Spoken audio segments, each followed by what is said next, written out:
Recording in progress.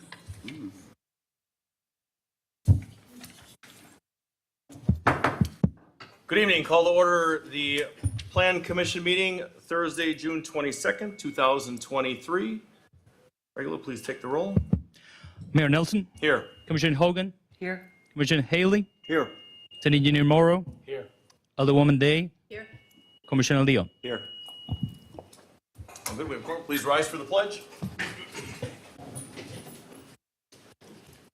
I pledge allegiance to the flag of the United States of America and to the republic for which it stands, one nation, under God, indivisible, with liberty and justice for all.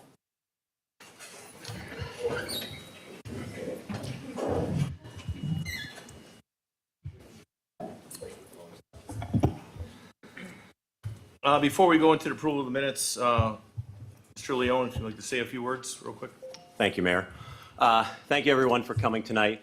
Obviously, you're here over your concerns of whatever the particular public hearing item is tonight. So right now, there are approximately 15 vacancies on various boards and commissions, to include one here on Plan Commission and several others. So I would ask each of you to do, and that includes anyone listening on YouTube either tonight or later, is that if you have the interest and you want to be a part of the city doing business and having some influence on it, to please volunteer for boards and commissions. There are several alders here tonight. Alderman Craig, I saw Alderman Eichman, Alderwoman Eichman, my alder, Alderwoman Day here. So I would encourage you to reach out to them, find out where the vacancies are, and please step up and volunteer for these things if you have the time and the interest to do it. So that's my soapbox. Thank you very much. Thank you, Mayor. Okay, thank you, Mr. Leone. Item B, approval of minutes, approval of the regular meeting minutes of May 18th, 2023. Move to approve. Second. There'll be first and a second. Any further discussion? All in favor? Aye. Any opposed? Let's have it. Motion carries. Item C, going to the public hearing. This is how this is going to work. Basically, the staff will give a overview or presentation. Developer does the same. Then it'll go to the public hearing phase. Okay. Thank you so much, Mayor. The applicant is seeking to establish a new planned development district, PDD, and requests a rezone which will allow for a mixed-use development near the southeast corner of 76th Street and Rawson Ave. Am I talking too far? Closer. A little closer. Thank you. Sorry, I'm just hearing a little feedback. This project will serve the city as a great redevelopment opportunity of the Orchard View Shopping Center, which has been struggling over the last few years. And this will also help develop a few two parcels located to the east right now that are vacant. The applicant is proposing commercial uses such as a few spaces for retailers, a restaurant, a hotel, several multifamily residential buildings, and a few potential public amenities.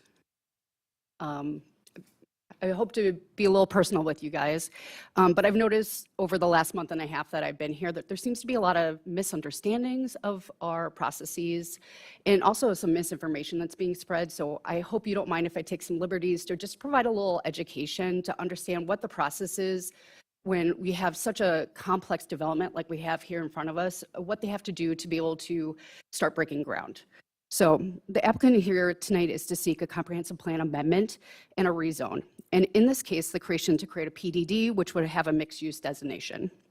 The comprehensive plan amendment is needed because communities are required to have their zoning map to be consistent with their comprehensive plan future land use map. Franklin's current future land use map shows this area as commercial, so this is what triggers this. At this stage of the decision-making process, the applicant only needs to provide a concept plan. There's going to be a lot of changes to this concept plan. So, but essentially this concept plan helps the decision-making bodies such as Plan Commission and Common Council, which will occur hopefully in a few weeks, to determine if this amendment and rezone is appropriate given the characteristics of the surrounding area that it's proposed to be in. So I'd like to reiterate again, what you see tonight is a concept plan. Not the final plan, and that staff, Planning Commission, and Common Council fully expect several changes to occur between tonight Common Council, and then eventually that building and site plan review, and they're going to be seeking a natural resource exception by the Plan Commission. So before staff provides their analysis and recommendations, I'd also like to take a moment to thank the applicant, who's here right now, Land by Label, the mayor, Alderman Barber and Eichmann, Commissioner Leon for hosting a town hall meeting, which many of you participated in. I know Mr. Martin from Land by Label really appreciated your feedback, and him and his team are furiously working to incorporate these thoughts that you've shared with him and have made several revisions to the POS general plan. With that said, please do not be surprised if you see variations of the concept plan out there floating around. Plans may deviate from what has been included in tonight's meeting packet. For the purpose of the Plan Commission meeting and Common Council decision on the comp plan amendment and rezone, staff will only be referring to the plan that was officially submitted at the time of application. This is the only plan that was circulated to staff, Plan Commission members, and the public to review, and we must stay true to that review process. Staff, just to go into the analysis, staff supports the proposed change to the future land use map for commercial to mixed use and rezone request from B3 and R6 to mixed use for several reasons. And Regulo, could you help advance the slide just a bit? Thanks. So that's the current land use as we speak.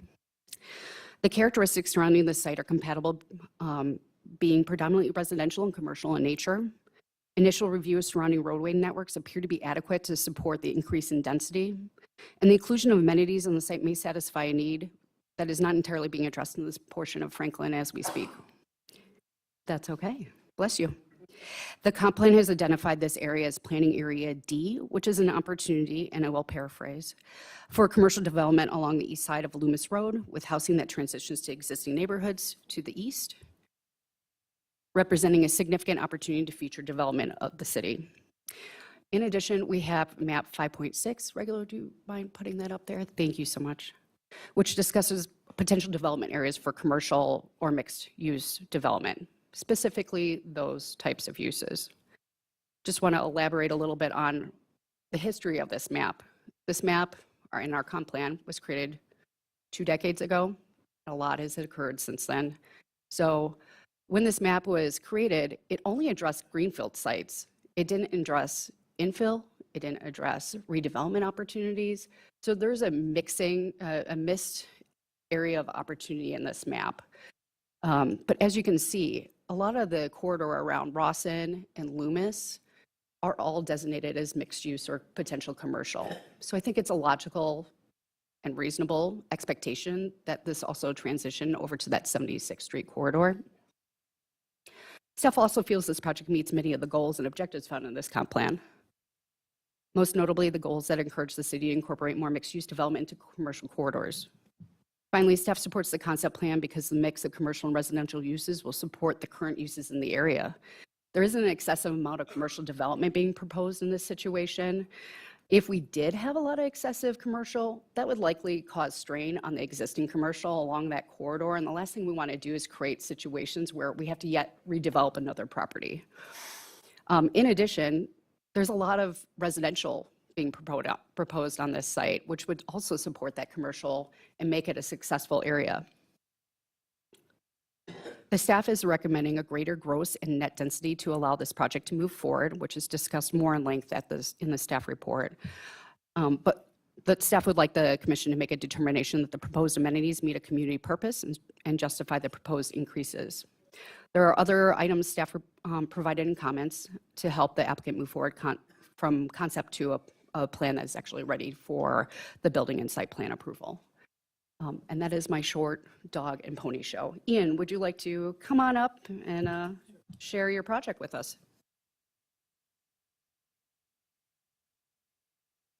I'm going to step away so that you guys have space. Thank you.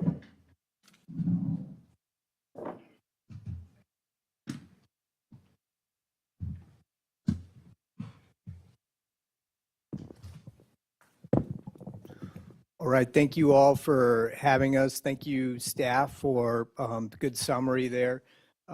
We have a short PowerPoint presentation that we'll go through quick. Staff did a good job summarizing a lot of the stuff, so we'll try to keep it as brief as possible.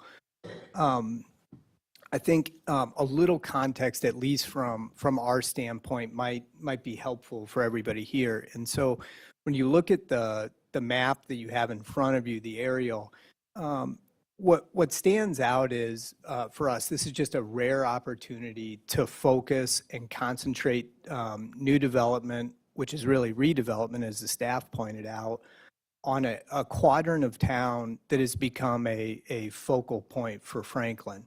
A focal point in terms of new uses, whether it's the things up at the Rock and the baseball stadium, the golf, new residential. All of those things came with a public-private partnership with the city. So being able to assemble these sites together gives us an opportunity to think about development in a way that you frequently can't. So the first point on this is we can think collectively about all these sites together, which is a very different opportunity than when you see more piecemeal development where you have one tract of land that one developer considers for one thing, a separate tract of land considered for another thing. In this case, having this pieces of land assembled in this quadrant together allows us to think about how what we do can help all the other stuff that's already been done. We'll talk a little bit about the economic impact, but Lori already mentioned it, which is we have the opportunity, if we do this right, to help all of the pieces of retail and commercial use in the area that we're not proposing to redevelop. So at some point, the Pick and Save shopping center is going to have some tenancy turnover in it. And when that happens, our hope is that the additional economic power that these developments would create can help elevate the type of tenancy in that shopping center. The goal isn't to compete with Pick and Save here. The goal is to make Pick and Save reinvest in the space, or if they don't want to, attract a grocer of equal or better quality to Franklin. So when we talk about commercial use for Post General, we're thinking about things that are accretive as opposed to competitive with the other stuff that's already in this corridor. So there's 3 projects here. I'll go briefly. I won't dwell on it. Each one of these names are unique to the projects themselves. And I only mention this because it's important to note that not all renters are monolithic. They're just like homeowners in that they have preferences for what type of environments they want to live in. So if you live at Bad Axe Flats, for example, Bad Axe, for those that don't know, used to be what Franklin was called before it was called Franklin. It was called Bad Axe. So that's where we borrowed that name from. That project is going to be perfect for somebody that is attracted to all the sports and recreation that's in place just on the north side of Rawson.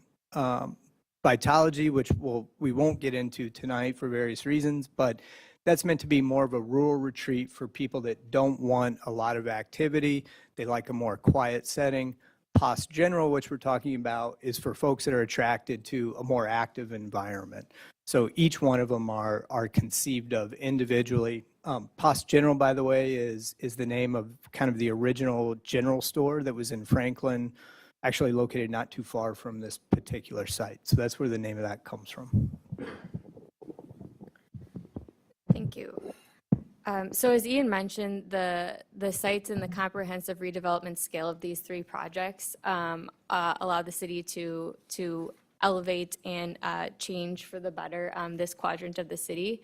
It also creates an enormous amount of economic impact, not only for the city of Franklin, but the region more generally. So we had Baker Tilly prepare an economic impact study just to study the power of new development of this scale. And they break down their study into different impacts to the project in the area. So the first one is the construction impact. So what sort of economic power does just the construction activities of these 3 projects generate? And that totals roughly $364 million or creates nearly 2,000 jobs. There's also an estimated operational impact. So just from these properties coming online and being operational, there's roughly close to $40 million of economic output and almost 200 jobs created on an annual basis from these three projects. When you look at that operational impact over the next 10 years, that amounts to roughly $435 million for these projects. Just staggering numbers in terms of scale and economic horsepower that these projects generate. But the one that we like to talk about or focus on, or we think might have the greatest impact, is the amount of disposable income that these projects generate and pump back into the community. So there's roughly $4.5 million on an annual basis that will be spent not just at these projects, but existing local retailers and businesses in the city of Franklin and region. As Ms. Miller mentioned, these sites represent really unique opportunities and logical locations for mixed-use redevelopment. Ms. Miller did a nice job explaining it. So, you know, if you look at each of these sites, adjacent uses are commercial, represented in blue. They're multifamily uses, represented in yellow. And to the extent that we're adjacent to single-family development, we've been super sensitive to the setback conditions, landscape buffers, screening, all of that sort of stuff, which we'll get into in a little more detail. You know, these are a lot of apartments proposed to this submarket, and there's a lot of apartment development going on in the area. But there is just an immense need for new apartment development. And I won't tick into all of these items on the list. We've done a ton of research on it. We're happy to share any background or our you know, market research tools or reports with you. But the general idea is there are certain national demographic tailwinds that are driving demand for apartments. Whether that's you know, millennials delaying home ownership because they're burdened with student debt, or baby boomers wanting to move into smaller scale apartments for more maintenance-free living, or even Generation Z, who's, you know, getting their first jobs, graduating college, and moving into their first homes outside of their parents' homes. We all see the news that home prices are skyrocketing, as are interest rates. And that's not just a national trend. That's all of those trends are happening on a local level too.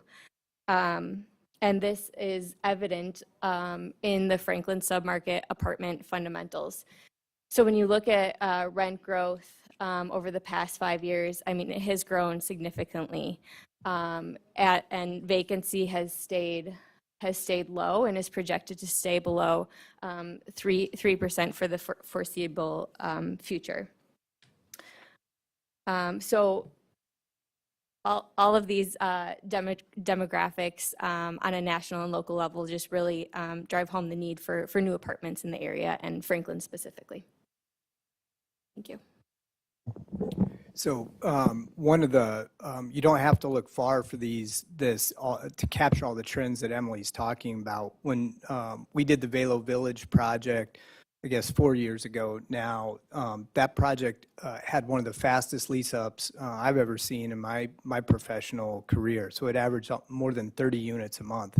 And I think what that demonstrates is we touched a nerve with the need for this sort of housing in this area. So it's not speculation. It's not based on some report we see on the internet. This is real. It's happening in Franklin. So turning to POS General specifically, there's, as Lori said, there's a number of revisions that we've made of late. This thing is a growing, living project, and so over the last 45 to 60 days since we made this submittal to the city, we've had the opportunity to do some outreach with neighbors, elected officials, staff, and so what we will talk a little bit about some of those changes we've made that we've heard from folks over the last couple of days. So I just wanted to let you guys know that Lori is spot on, that what we're going to show you is a little bit different. It's subject to further change, but we just wanted to show you what we've been working on. So again, just to orient everyone, we're talking about the Orchard View Shopping Center at the southeast corner of 76 and Rawson and the 2 vacant parcels behind it. The total site comprises about 25 acres, and we've just got some photos of the Orchard View Shopping Center. I mean, it's a deteriorated, dated strip mall that's mostly vacant and is in need of a lot of repair. So just to give a little bit of background on the naming behind Poth's General. Poth's General is actually a general store in the city of Franklin that existed on the site, or at least very close to it. It served the city of Franklin for roughly 40 years. We always, with our branding and creating this unique identity for a community that attracts a certain demographic of renter, we like the idea behind this commerce-oriented, vibrant community staple that really puts a historical anchor on our development and ties it back to the community. So Poth's General always has been a mixed-use development that incorporates community gathering spaces and prioritizes the quality of users and green space over the quantity or the amount of retail. So the site includes, and I'll kind of flip back and forth here on the PowerPoint, but we have roughly 13 acres of public space. So that's roughly 10 acres. Is there a pointer that I could use? Thank you. There's roughly 10 acres of public program green space in the center of the site, and 3 acres scattered throughout the site. There's 434 luxury multifamily units. Those are represented by the yellow buildings and the orange buildings on the site plan. So here, and there. There's roughly 40 to 90 units per building.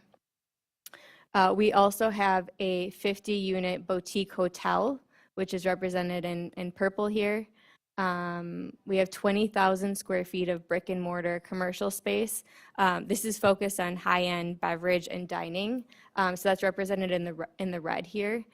So it's a first floor commercial space with residential apartments above. And the location of the retail is adjacent to these public green spaces to really create an active, populated town center or public square area. And finally, we have a permanent food truck plaza positioned right here with the representative image here. So this is about 4 to 6 food truck parks, which will be located here permanently. So it's unlike the Umbrella Bar where food trucks come in and leave that day. This will be a permanent fixture where these food trucks exist. It's very similar to, and this is an image of Zocalo Food Park in Walker's Point. And what we've learned is that the way this operates, or what allows those food trucks to be there on a permanent basis, is adjacent back of house kitchen space and public restrooms. So that's incorporated into our plan. So this image really represents kind of our vision, what we've heard from the community to date that they would like to see incorporated into the public square. So obviously the food truck plaza, we're showing a pavilion. And this is not the pavilion, I think we called it a small amphitheater at one point, is not intended to be, a large scale concert series like Bayview's Chill on the Hill or Tosa Tonight in Wauwatosa. It's for the community band to play on Memorial Day, for a choir concert or a high school band concert. So much smaller scale than any of than an amphitheater. We're also showing a 4-season use of an ice skating rink that could be converted to a farmer's market or an open green space for outdoor yoga sessions in the summer, something like that. We've got a kids playground, a more naturalized kids playground with natural play equipment and plantings. And one thing we've heard at several city meetings is the desire for a community splash pad. So we've got kind of a natural looking splash pad incorporated into the project.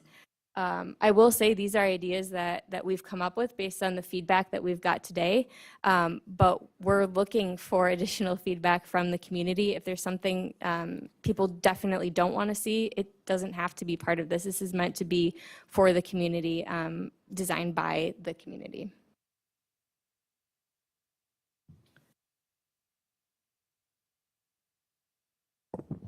So I mentioned that we've done a fair bit of work over the last 60 days trying to figure out how to integrate feedback we've gotten from residents into this project. So we held a neighborhood, we've held 2 large group neighborhood meetings, one hosted by Alderman Barber.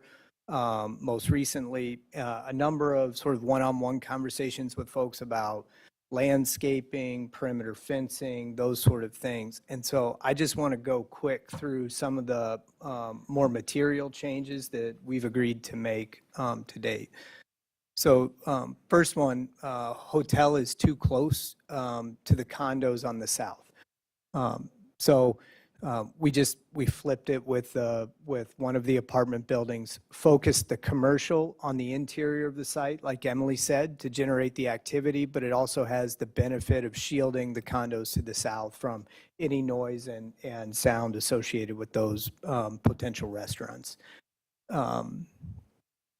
Parking too close to the condos on south, so there was a concern about this parking, I think as much about light from car headlights as anything else. And so we decided to flip the building with the parking. So you can see that marked here. One of the comments, and admittedly, this was a good one, was just there's just too much parking on the site plan. I think that was good feedback from the staff. The logic of it was we want to provide enough parking for things like the farmers market or the Christmas market or those sort of programming that might happen in the site. I think as we got into it, we realized it was overparked. As we looked at the parking, talked to the neighbors, you can see on the right here, I've circled a little area where we've bent the parking that was planned there. The reason for that was we realized that there's a relatively nice stand of trees that can be maintained there, and it may become an opportunity for additional stormwater management. And then this one is probably just, if I'm being self-reflective about what we got right and what we got wrong, this is one that admittedly I think is a good comment. And I'm really happy we got it because I think what we've ended up with is something better. We always talked about this being, as Emily said, a public square that was meant for the public. The original plan that you see had a residential building kind of jogged at a 45-degree angle that kind of bifurcated the western portion of the public space from the eastern portion of the public space. One thing we did was just by flattening that building, we can create a lot more expansive public space, a lot more green space, make it much more pedestrian friendly. The other circles you see on the right side here is stormwater management. As we got into this plan, we heard a lot of neighbors that are concerned about potential runoff. There's a whole legal apparatus about how we have to comply with stormwater, both at the state and the city level, so I won't regurgitate any of that. Our goal is to try to find some ways to do more than we're legally obligated to do. So when you look at this site plan and you see it sort of pockmarked with these naturalized stormwater management strategies, that's really what we're trying to do here.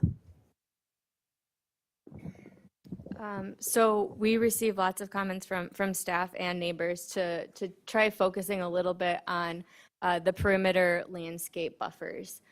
So we took a look at our site plan and we did that. So along the south and the eastern property boundaries, we increased the setback or the landscape buffer to 35 feet. That's 5 more than is required by the city. There are a lot of existing dense trees and vegetation along these property boundaries. So to the extent we can save and preserve them, we've designed our plan to do so. Like Ian said, bending that parking area was one way we were able to preserve a lot of that vegetation. We've agreed to extend fencing along there's an existing fence on the south property line, and we've agreed to extend that fencing on the south. We've also coordinated with neighbors on the east, and definitely willing to install new fencing in their backyards as well. And all of these details are set forth or will be set forth and reviewed by the city in our landscape plan. So here's just a snippet of our landscape plan. You can see all the existing vegetation noted to the east of that L-shaped building on the east. And just a precedent imagery of what we're including on our plans for that sort of landscape buffer or screening on all property edges. We also had our landscape architect put together some sections so we could understand the impact of grade change, fencing, and landscape buffers on our plan. So this section is at the south property line. So you can see our property actually sits lower than the adjacent property. There's a berm that runs along the southern property boundary.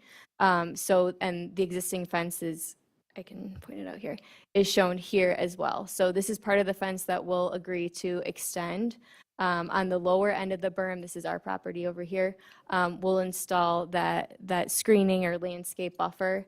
And you can just see how much lower the cars will sit at this elevation. Any headlights are going to get interrupted by, landscape, berm, and fencing.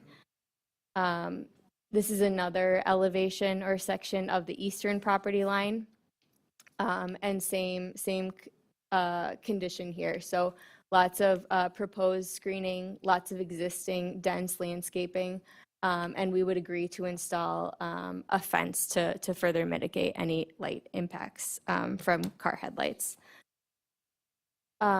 We also had our consultant, Lady Petzel, put together an overall site photometric plan.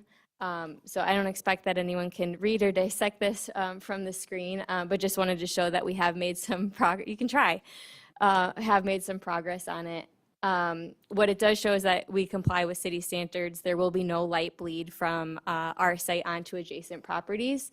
But I guess just another note that we also have lots of people living at this site who don't want street lights pouring through their bedroom windows at night. So this is a residential development. They're going to be smaller scale lighting fixtures and poles that provide safety, but won't be like a grocery store parking lot with high light levels.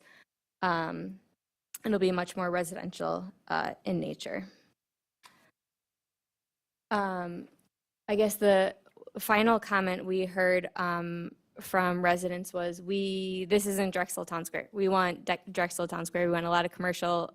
We want public use. And so in the same manner that we're kind of breaking down the POS general site plan and program uses, we wanted to do the same for Drexel Town Square. So Drexel Town Square includes a hospital, first floor mixed use, a 2-acre town center or town square, fast food, fast casual restaurants, and 2 large-scale grocery stores. It also includes several apartment projects, which are existing and approved to be developed, totaling roughly 1,000 units.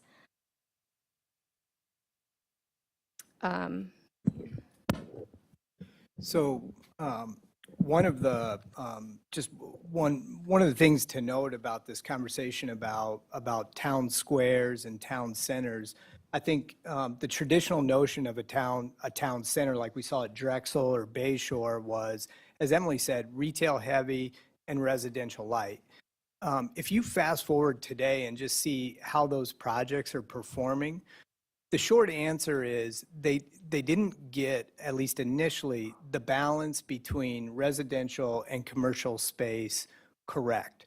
And so they overbuilt the commercial and they didn't provide enough residential to support that commercial. When you think about a nice restaurant like Pizza Man, for example, that was at Drexel Town Center, you got to sell beer and pizza and wine on a Tuesday, Wednesday, Thursday night. Everybody does okay during the weekends and events, but really to make it, you have to get that daily traffic. And when you only have less than 100 apartments and 5 big restaurants, they're bound to fail. And that's what happened at Drexel. Valentine Coffee is another example of that. And so you look at what these owners, what these developers, what these municipalities have done to try to correct that imbalance. And a big part of the answer is we have to deliver more apartments or some form of residential to this area. Yeah, go for it. Apologize. Thank you. As a former planner for Oak Creek, I can actually concur exactly what Ian is saying. One of the biggest mistakes that you can even get Oak Creek to admit is that while they really enjoyed the senior living facility that's in there, a lot of it is also memory care. People in memory care don't go out to eat. A lot of seniors don't have the financial ability to go out to eat to support a lot of this commercial development. And on top of that, they allowed businesses like Myers that put restraint on what kind of commercial development could actually move into these tenant spaces, which really hindered any potential success in this area. One of the other things that I could also say staff agrees with is that the public space is fantastic, but it's also missing things. They really needed a stage. They love having live music there. They love having the food trucks there. It really drives a community atmosphere. But they wish they had done it on a bigger scale. And I, as a staff member looking at this project, I see a lot of good potential in addressing some of those concerns that a lot of Oak Creek residents and planners have experienced over there. So sorry, Ian, to interrupt. I'll take that interruption. One of there's a lot of talk about Drexel just because that's next door, and so that's one we're most familiar with. But this issue is writ large across the country. So if you think about Bayshore, it's the exact same dynamic. So they have actually reduced their retail square footage by 37%. It's also changed in complexion. So they dropped a Target in there and got rid of all the boutique fashion stores that it was originally meant to be. They've lost restaurants since they're there. The other way they're solving it again is adding more apartments. I think 400 to that particular project. So this isn't a critique of Drexel Town Center. It's not a critique of Bayshore. I'm just highlighting the dynamic that is happening on a national level if you get that imbalance incorrect initially. And so when we think of Pas General, we don't think of it as the traditional town center, primarily for a lot of reasons, but one of which is we're just trying to get that balance right on day one.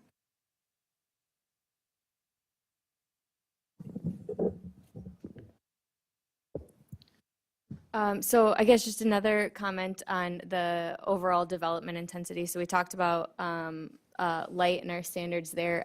We have a traffic study underway, and that's just studying the driveway conditions. Any improvements that are recommended in that study, we will install.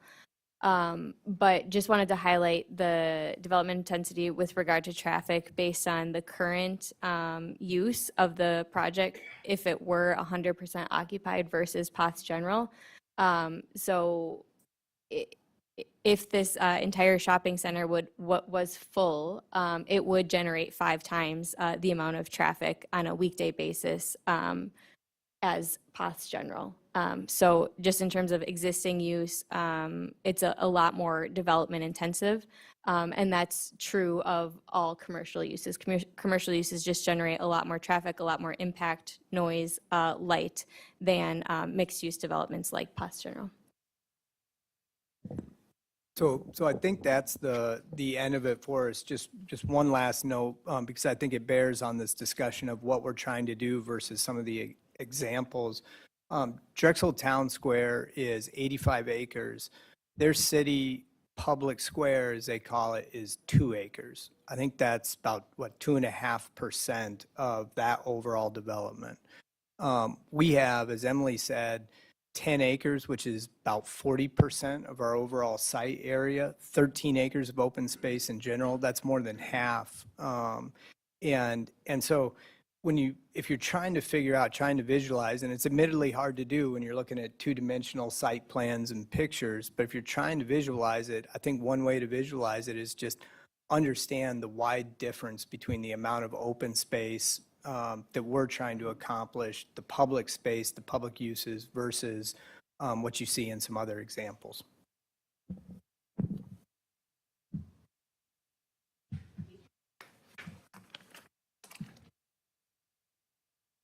Thank you, Mayor. Hey, Regulo, do you mind reading the public hearing notice in so we can allow the residents to speak, please?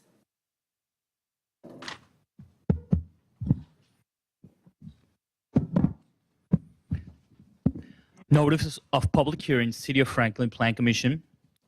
Hearing date Thursday, June 22nd, 2023 at 7 p.m. Place the Common Council chambers at the Franklin City Hall, 9229 West Loomis Road, Franklin, Wisconsin, 53132. Proposal information, applicant is Land by Label LLC, Initech LLC property owner. Subject property, the site of the proposed plan development district is approximately 25 acres of land, 3 parcels, located at approximately 7154 South 76th Street, currently zone B3 Community Business District and R6 Suburban Single Family Residence District. The proposal is to create PUF General, also known as the Public Square, a Plan Development District PDD, to redevelop the Orchard View Shopping Center with a town center, which consists of a central open area with amenities, mixed-use buildings, commercial, residential, apartment buildings, and a hotel. The existing Ace Hardware store will remain in its current location, and to rezone the property from B3 Community Business District and R6 Suburban Single Family Residence District to Plan Development District number 42, PUF General. This public hearing is being held pursuant to the requirements of Sections 6223(7)(b) of the Wisconsin Statutes and Sections 15.9.0205 and 15.9.0208 of the City of Franklin Unified Development Ordinance. A map showing the property affected, full legal description, the application, and all supporting materials are available for review and may be obtained from the City Council by way of requests to the Department of City Development at Franklin City Hall during normal business hours. A copy of the proposed Plan Development District Ordinance in draft form is available and open for inspection by the public in the office of the City Clerk at Franklin City Hall. The public is invited to attend the public hearing and to provide input. Thank you. We would like to make sure that that microphone is, you do a great job when you do it. What do you think there, Mr. Mayor? Is that good? Is it on now? May I request that you do it, So? like Houston? Patty, can you hear me? Okay. First of all, I wanted to say hello to Patty Hogan. Is it on? Yeah, we're going to announce the Opening of the public. opening of the hearing. And Oh, I'm sorry. so with this, when someone comes up to talk, please, it's limited to 3 minutes. State your name and address clearly for the record. What else, Mr. Counselor?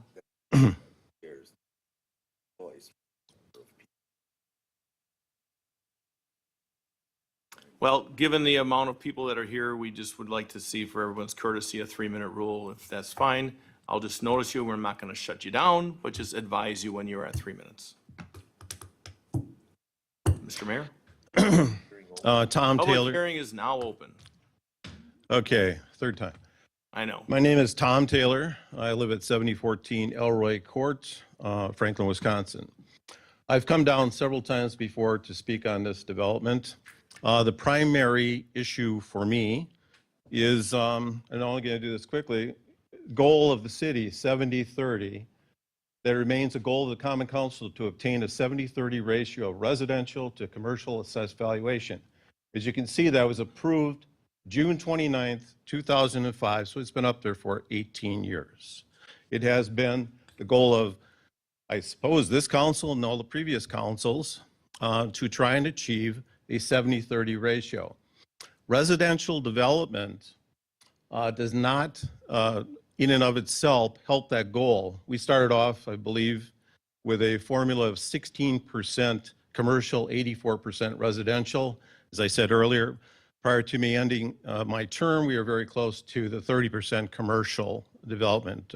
Kevin Haley sat on the comprehensive master plan at the time, and we did almost everything possible to try and achieve that. I met with Ian and Mr. Zimmerman yesterday over at the Doghouse, which is pretty nice, good food. And I just wanted to thank them because it was a very good meeting. It took me through all of the different proposals that are on here. And again, I reiterated to him that it's the residential development that gives me the biggest concern, the apartments. I do want to say that, again, that I believe that what Mr. Zimmerman built at the Rock as far as the Midwest Orthopedic Clinic, the other buildings that are right on the street are very, very nice. I was excited when I first heard about this proposal and that the vacant Century Store would be filled. But I also live in the neighborhood, and my neighbors, and I think many of you remember I was the alderman for the district, are concerned about the amount of traffic, the height of the buildings, the light spill over into their yards, and most important, I think, is the stormwater management program, because on that property, there are wetlands and there is hydric soil. Mr. Ian said that he and staff had walked the property and it's looked at the stormwater management, but this proposal still has to be cited to the city engineer for final approval because you're in charge of the stormwater management program. I'm getting very close to my 3 minutes, so I'm just going to wrap up with this. Jack Bennett, you know, the legend of city engineers, of all city engineers, convinced me when I was the chairman of the finance committee to put $4 million towards the stormwater management program in the GIS system. That turned out, in my opinion, to be one of the best decisions we ever made. And it sets aside green space where you have these retention ponds throughout Franklin. So it really enhances the beauty of the area. Last thing is, Harry's here. I'm hearing rumors that he's not happy, he may leave. Harry's Hardware is one of the most essential businesses in this area.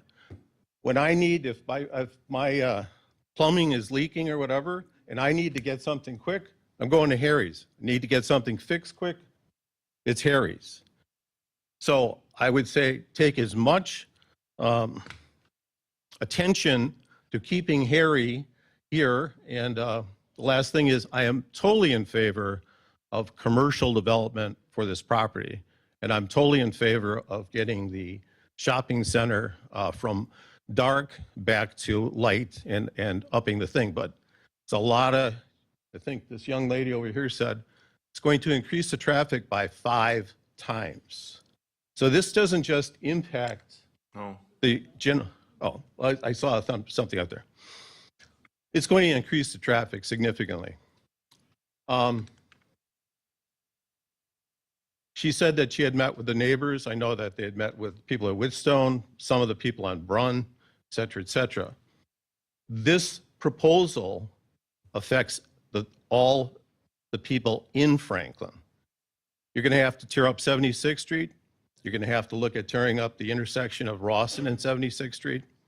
So I understand it's at the concept review, and I understand you want to do what's right for the city, but be very careful and be diligent in your process.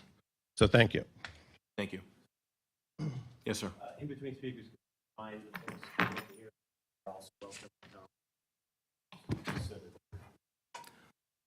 Sure. Madam Director of Administration, would you mind conveying that message next door to the hearing room, that if anybody wishes to speak from there, they are welcome to come in here.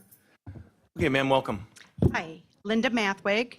I live at 7321 Brun Drive in Franklin, Wisconsin. I wanted to clarify something. You had said that the yellow buildings on this rendering and the orange building will house apartments. Is that correct? Okay. I am basing my comments on the town hall meeting that was held on June 12th. And first, I'd like to thank our Alderman Mike Barber, our mayor, and the Land by Label representatives for holding this town hall meeting. It was really informative for the residents. I think these meetings are also important, but I would like to see more town hall meetings so we can discuss and voice our concerns regarding this. But hopefully we can have this meeting before the project starts. First, I want to state some plain facts, as Mr. Taylor had already done regarding this development. There's going to be more traffic, which creates more noise, and that noise will come into our area. And it will be brighter because of the added lighting. Along with progress, there always seems to be a price to pay. For example, and I know many support the Rock Sports Complex, the Planning Commission approved, but it is an annoyance to some of the neighbors, especially when there are concerts held there. The massive growth of this development is disruptive to the quiet communities surrounding the area. I want to make sure that you really listen to the residents' concerns at these public hearings, and I wanted to ask, do you ever send out surveys to the residents asking what their concerns might be, sending out pictures like that and saying, here's your property and this is what's going to happen? Because I think feedback from the neighbors would be helpful. I previously have experience dealing with the Planning Commission, and unfortunately, those who serve tend to do what they would like or what they feel is necessary without taking into consideration the interests of the residents involved or how it'll affect our lives. I hope this evening you will have an open mind. Just imagining for a moment, if you are in a single-family residential home, would you like a 4-story building going up in your backyard?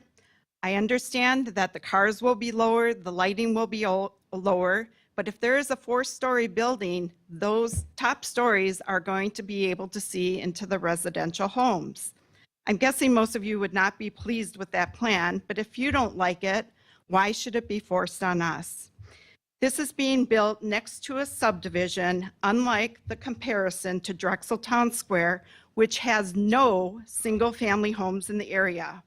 For decades, we've dwelled in a quiet area with fields, trees, woods, substantial green space that supports abundant wildlife, and even to the dismay of a few, snakes. They love their snakes. You, the Planning Commission, wants to take that all away from us, the residents of this neighborhood. A thought that I would like you to consider is to make the apartment buildings listed D, E, and F no more than 2 stories high. This would be comparable to a 2-story single-house dwelling height that would not disrupt the privacy of the condos or residential homes. This would simulate a typical subdivision expansion, allowing a residents on the south and east borders of the proposed property development to plant foliage to maintain their backyard privacy. My comment was, I know that that would decrease the amount of apartments. Then I suggested building on structures A, B, and C, but evidently that's already happening. Also, I think if the pavilion was combined with a skating rink, this would allow for parking at the front of the property to accommodate Harry's. The combination makes sense as the pavilion is used in summer and the skating rink in winter, an efficient use of the land. And as a side note, because we have disruption from the Rock, please don't allow active entertainment after sunset. In addition, I drive through Drexel Town Square every week. The area is large and it looks desolate. I'm sure if the pictures in your presentation, I'm not sure if the pictures were created or taken some other place, but specifically the splash pad picture where it's located on the rendering, probably would not have surrounding trees as it is shown. I appreciate the interest. I'm almost done. I appreciate what you have shown us with the green space, because my concept was create a park-like setting, not desolate, with lots of trees and foliage.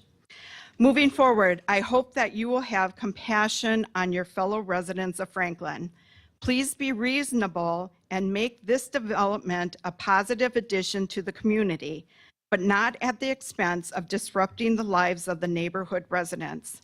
Consider a compromise to meet the needs of the surrounding area and make it compatible for everyone involved. Thank you for your time. Thank you.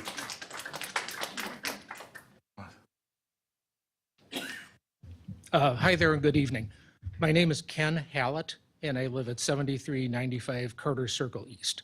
So that is in Whitstone Village, immediately to the south of here. My starting point on this is, in general, I like the development. I think this is good, an exciting possibility for the city. But I have two macro issues that I want to make sure that the commission and the council think about, and a micro issue. First macro issue, I am concerned about the density. That seems to be, for the relatively limited size, a very large number of apartments that are being put in the space. And certainly as compared to the already heavy traffic we have with an empty shopping center, it will be additive. While the area immediately to the south in Whitstone and across the street in Whitnall View are multifamily residential, we're essentially side-by-side single-family houses in a condominium format. So simply, I would ask that the commission seriously think about the density of the project and whether that needs to be toned down to fit better in the neighborhood. A related point, and my second point, is the effect on traffic. 76th Street is already occasionally a nightmare, and that's with an empty shopping center there. There's a number of access points coming in from the Pick and Save side, from the Orchard View side, onto 76th Street will only be added by the traffic coming out of the proposed development. And then, if I remember correctly, the project on Loomis, whose name I forgot, will also be emptying onto Terrace, which will come onto 76th Street. There will be a huge increase of traffic that together needs to be considered.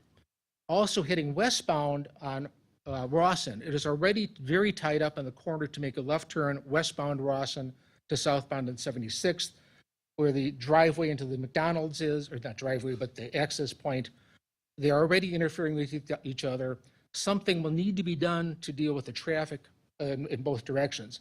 By the way, I'm very pleased to see that there's now a new exit out onto Rawson that was not in some of the earlier schematics, which I think would be helpful. But we need to consider the traffic effect and the inability now to get across the street when it's already difficult at this point. Third point, and it's more the macro issue, and the woman who was ahead of me also talked about this, is the noise issue. We already get some noise from the Rock. We occasionally get a lot of noise from the bowling alley when it's got outdoor concerts. I would hope that whatever stage area is in this property would be A, limited in time when it's going to be used, and B, have acoustic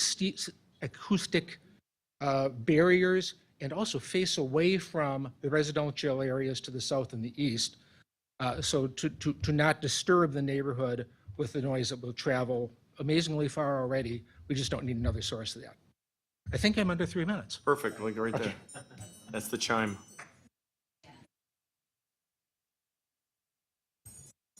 Good evening, welcome. My name is Sudeep Maan, 2966 South 90th Street, West Allis, Wisconsin. I am the owner of the liquor store, Maan Liquor, in the Orchard View Plaza. And I have some question regarding that one, that whether they will give us some space in that plaza or not. Second thing, when they will start the demolishing that property. So because we need some time to move somewhere else. And we check in the Franklin, there is no empty commercial property where we can move. And how many months they will give us the notice to vacate this property? This is my questions. And whether they will compensate us because we lost at least 1.5 million in this property, in the liquor. So that's my all questions. Well, sir, on one of your points, we'd like to keep you in our city. Okay, so if there's not a spot there, and Mr. Martin will have to be able to answer the other parts, but if you can get your information, and we definitely would like to talk to you about keeping you in our community. You've been an exceptional business owner, and we're very lucky to have you. So when they will start demolishing this property? Well, those first couple of questions will be to Mr. Martin. I'm just talking about you. We call a lot of time in their office on this number, but nobody give us a response. Well, he's right there now. So either Maybe you can at least get either his they number. provide us some phone number, so where we can contact. Yes, sir.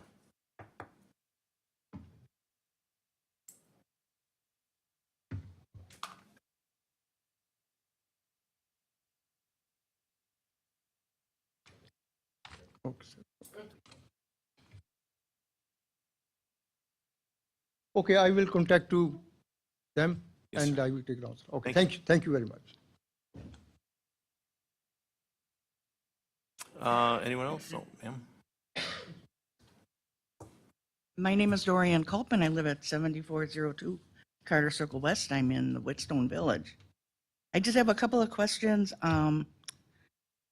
Twice in the last couple of years, the fire department has said they cannot handle this, any growth like this. What is going to be done with that? Also, the police department has said they do not have staffing. Police department's been trying to hire, apparently has been unable to. So who's going to pay for this, and how are they going to staff it up? I know they said at one of the meetings that the apartments, because they're multifamily, will have sprinklers, but that doesn't account for what goes on outside the buildings, or even inside the buildings, for that matter. That's one of my questions. Also, we talk about business. Where are you going to get the employees? Right now, at least three of these businesses have visible signs up looking for employees, and it's been like that for the last year. Where are you planning to get these people? Are we going to have derelict businesses like we currently have now at Orchard View? Also, who's going to be managing these apartments? Who's going to keep them clean? Who's going to keep the outside nice? Who's going to manage the food truck area? There's going to be garbage everywhere. Who's going to take care of this? Also, I want to know who's going to be paying the property taxes on these, and what is the property tax money going to be used for?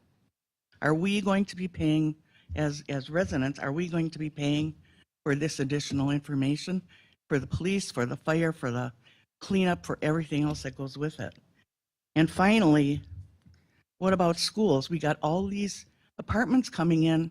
A good portion of these will have children. Are our schools ready for them yet, or are we going to be funding new schools? Those are my questions. I don't know if they can be answered now.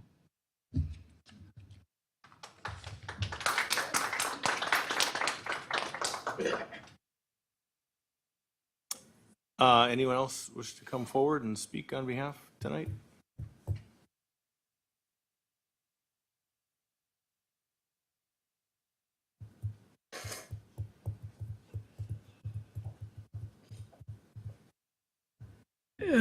If I may, my name is Ron Schneider. I've lived in Franklin since 1985. I live at 7472 South 82nd. I've owned commercial property in Franklin before I moved here. Moved to Franklin because it was still pretty rural, and I think it has retained a lot of that even in spite of all the development. But my personal feeling about what I've heard tonight and what I've seen, and I live virtually next door to that property. It's a large piece of land, and I've always expected something would be done with it. But I am wondering if this project is too ambitious. And by that, I mean planning on building something and hoping people will come. And I have seen, for all the years I've been here, been around, and I've run a family business for 50 years now. and worked in it 10 years prior. But I think development is best when there is a need and it's allowed to develop in a manner such that it fulfills a given need. I question just a little bit about this. I'm going to think of this as sort of a planned small city. And that's well and good, but how many of those in history has it actually worked? And this young lady made an excellent point that was on my mind. We talk about all the jobs that are going to be generated. Every business that's still in business after the COVID, and there were a lot of them that locked up because they couldn't stay open, they're all looking for employees. We have a problem right now in this country where too many people are being paid by those who are working not to work. Now, that's a pretty sweet deal. If somebody would pay me what I make now and I didn't have to work, I would probably take them up on that. But I'm not wired that way. I am after I leave here. I have to go back down to the store and work tonight because we're a little short on employees. I should have been retired a long time ago. I guess I wasn't that smart. But I enjoy working. I still do it, even though I have some physical limitations now, which is very annoying to me because I can't do what I used to do. I do the best I can. But I wouldn't want to see this become such a large operation that it becomes an albatross, because we all know what happens. If it doesn't work, the taxpayers get the bill. You know, after the party is over, we have to clean up. And I might be completely wrong on this, but I'm familiar with Drexel Town Center, and I know the pizza place I used to go to. So I say just be careful and think long and hard about how far and how fast you want to go with this thing. Thank you, sir.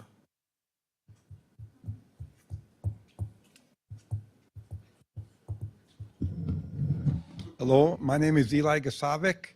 I'm at 7518 Carter Circle North. I'm basically at the front lines of that little fenced area of, I can go up there and show you, but my bedroom faces a fence that faces the construction zone. And, you know, I understand that something should be done. I don't have any issue with that. It's just the density of what's going to be put up is very concerning to me. And I do just have a few simple questions.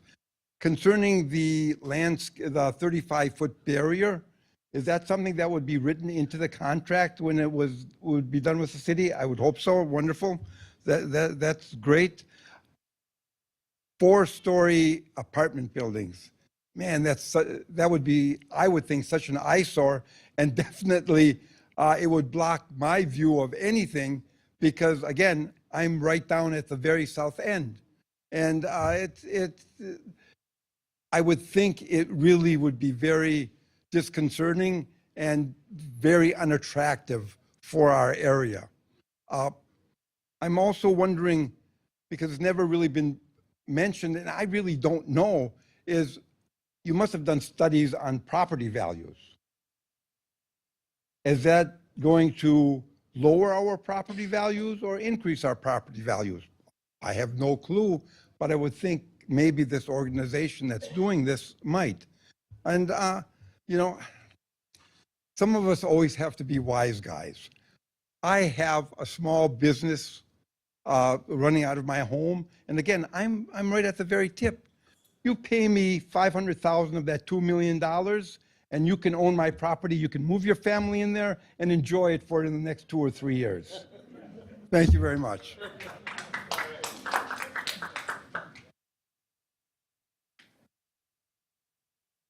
Hello, I'm Norman Knox. I live at 7411 South Williams Court in Whitstone subdivision. We've talked much about this here. My personal feeling is that this complex and the complex over on Loomis Road are way too large for the property and for the traffic. I can foresee, like the lady here was saying before about the traffic, police department, fire department. I'm positive our sewer system can't handle all this here, the city sewer system, as far as the streets, schools, and I think it's just going to be too long. I'd like to see this unit here reduced down to 250 units, and the one on Loomis Road reduced down to 200 units instead of the 400,000 that they got now, or 600 that they have now. So it's just too big of a complex for our area, and our traffic and our police and sewer can't handle it. Thank you. Thank you, sir.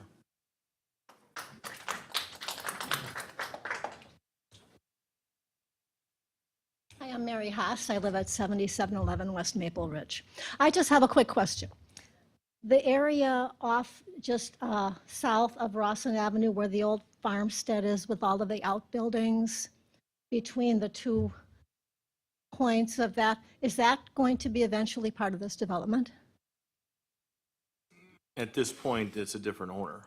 Is it? That's to the Okay, east. that's all I wanted to know if this was. Talking behind the old Century building, that old farm that was there.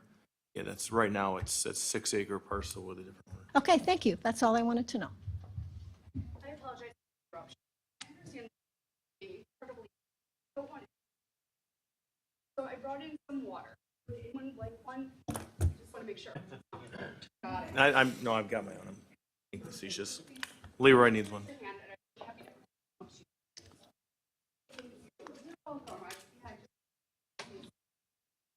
Anyone else wish to approach the podium there? Richard Waltz, 7398 South Williams Court. And I was the original owner at Woodstone Village. I've lived there 30 years. My condo borders what we call a mini park in the middle of the development. My patio's in the borders that. It's dead quiet. We sit out there at night, hear the birds chirping. I'm worried about this pavilion. How much will music be played there? I'll be forced to listen to whatever kind of music is played. I don't want to do that. I want it to stay quiet. And I'm seriously, if it gets too noisy, I would buy a sound meter. And if the sound is 1 decibel over what the law says, I'd be calling the cops. Anyone else before we close the hearing? I'm sorry, I forgot one last question. Will we be able to see a final rendering, a firm rendering, before it's approved by the board? Absolutely. Wonderful, and they'll notify the people, again, like say, we're on the border of the complex? Yeah, the site plan, yes, sir. Okay, wonderful, thank you.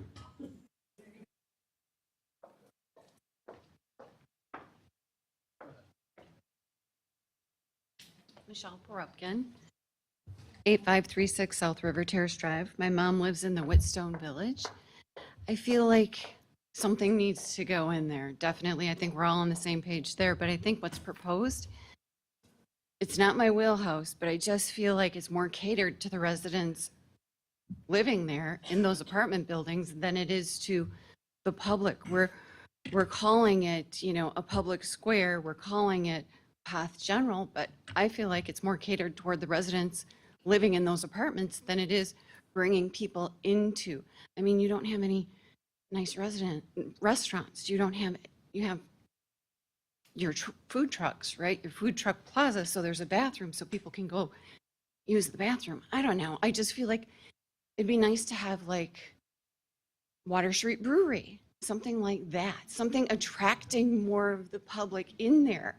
I think it's great to have a farmer's market. I love that idea. But what else are you going to do to get people really in there? An ice skating rink in the winter? Okay. A splash pad? Maybe. But you don't really have any meat there as far as I'm concerned. That's it. I'll just add one thing to that about a high-end steak seafood restaurant that is absolutely in the plans, absolutely in the works, because that was one of my personal asks early on, as everyone seems to leave our city to go somewhere nice, and we want our own reason to keep our own residents here. Right. Well, I think you need to have something like that to drag more traffic that way, more residents, not necessarily the people living in those apartment buildings. And I agree that a 4-story apartment building might be a little excessive. 2-story, I'd be okay with, but you all have to make a good decision. Thank you, ma'am. Anyone else? Yes, good evening. My name is John Masleroff. I live at 7122 Jordan Court. I was here a month ago, and one of the things that I brought up at that point was the rezoning of the R6 parcel on the east side. I am against the rezoning of that acreage, primarily because I did my due diligence, 20 years ago when I moved here. And so I was under the impression that those were going to be family homes. Okay? It's been brought up tonight by one of the other presenters or one of the other citizens, how a two-story building might be more palatable, something that I would be interested in looking at. In addition to that, one of the things that, while I am happy that all the presenters came in to discuss their projects, I don't want us to lose focus on the fact that we are here tonight for the rezoning, okay? And I would like to know what the timeline is with regards to the Planning Commission and when you will be presenting it to the council for approval. Thank you. Thank you.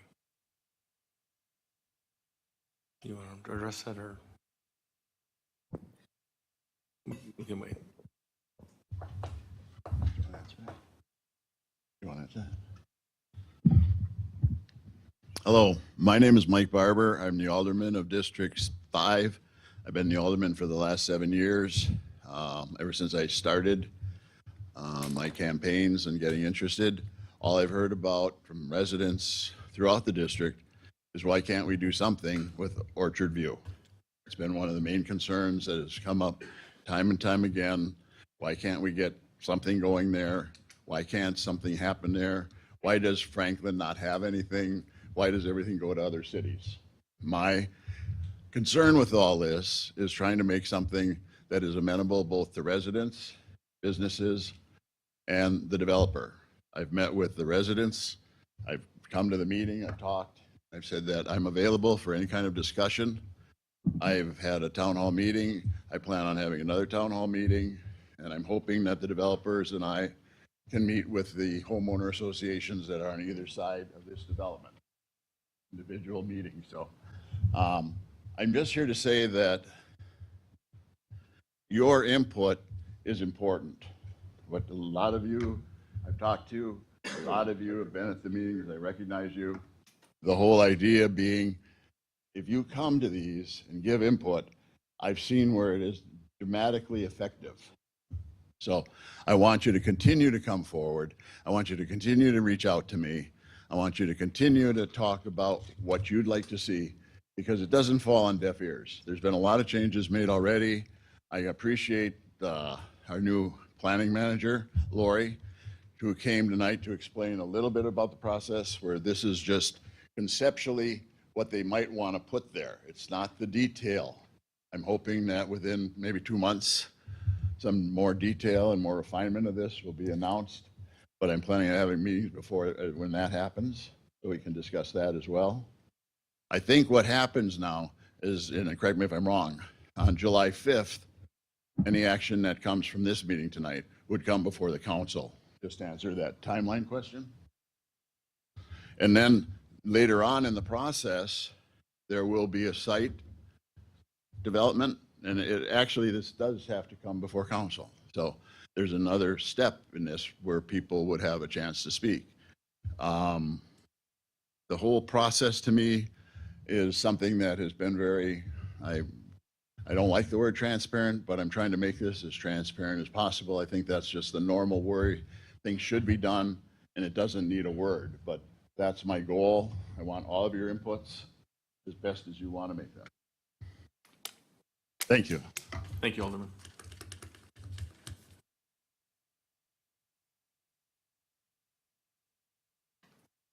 Hi, Jenny Shank, 7454 Carter Circle South. I guess just a lot of my concerns have been brought up. Schools, fire, police, that kind of thing. And also the height of the buildings facing adjacent properties. Just a question, have like other things been thought of, like townhouses where you're still getting a rental, but it's not as giant and tall and looming over everyone that's already there, something that blends more seamlessly into what's already existing? That's my question. That's all. Thank you. Anyone else before we close the hearing? Going once?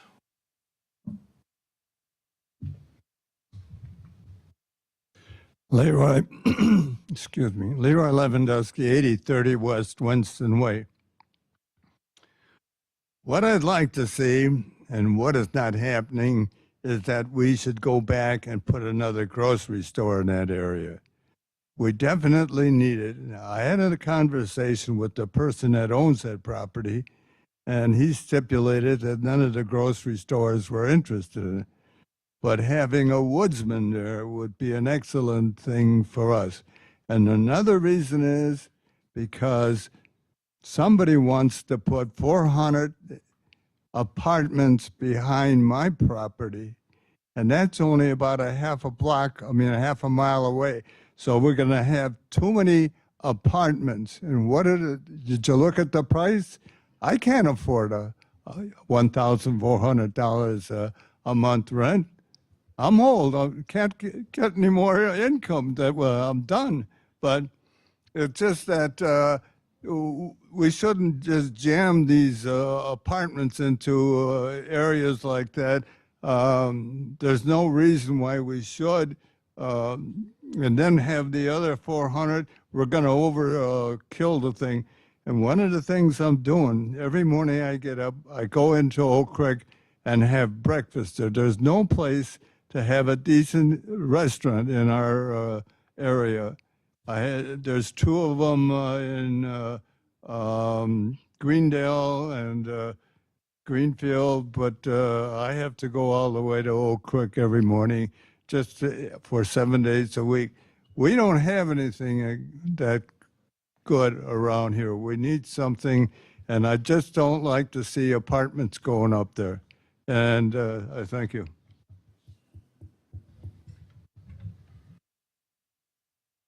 Thank you, Leroy. Anyone else before we close the public hearing? Seeing no one else, public hearing is closed.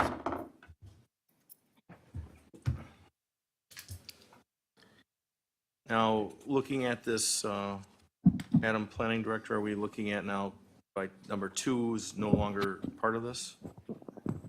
Item 2? Vitalogy?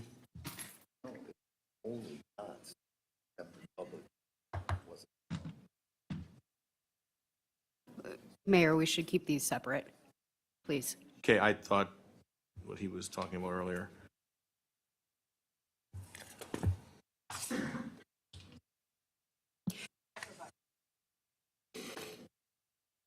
Press the button. Thank you. Staff provided a recommendation in there for you to make a motion. For number 2?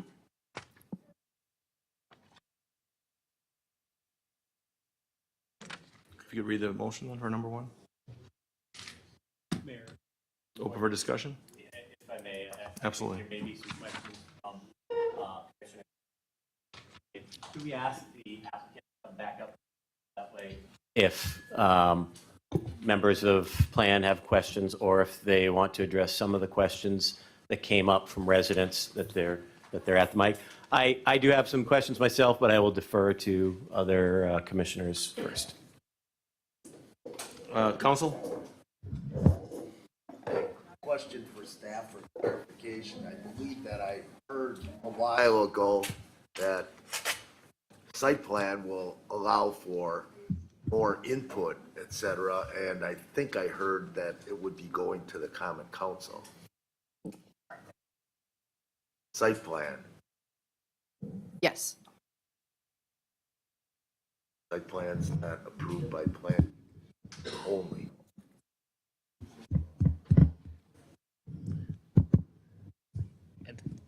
The PDD and the Comprehensive Master Plan Amendment will go to the I Common said Council. site plan, because that's what I heard earlier. No, I mean, this is not a site plan. It's only PDD, a The comprehensive plan. question is, does a site plan go to the Common Council? No. It goes No. to Plan Commission. Okay. and there's no public hearing for a site plan. Correct. Thank you. We'll start with, I'm sorry. Glenn? Okay, you have something? Go ahead, sir. I've got several comments and questions. I'm I don't know going if you're on. to start. Am I on? Yeah. No, you are. Got several comments and questions. I'll start with one I'm most apt to represent, and then I'll let the rest ask their questions and see if they get knocked these off the list. So first of all, I want to have a little long explanation. I am the city engineer, public works director, in charge of utilities, water, sewer, and so forth. My education is civil engineering. My history, I've been here 30-some years, or not here 30-some years, but my history has just been general. If you look at my resume, it's a whole variety of sewer projects, sewer plants, water towers, roadways, tunnels, parks, those kinds of things.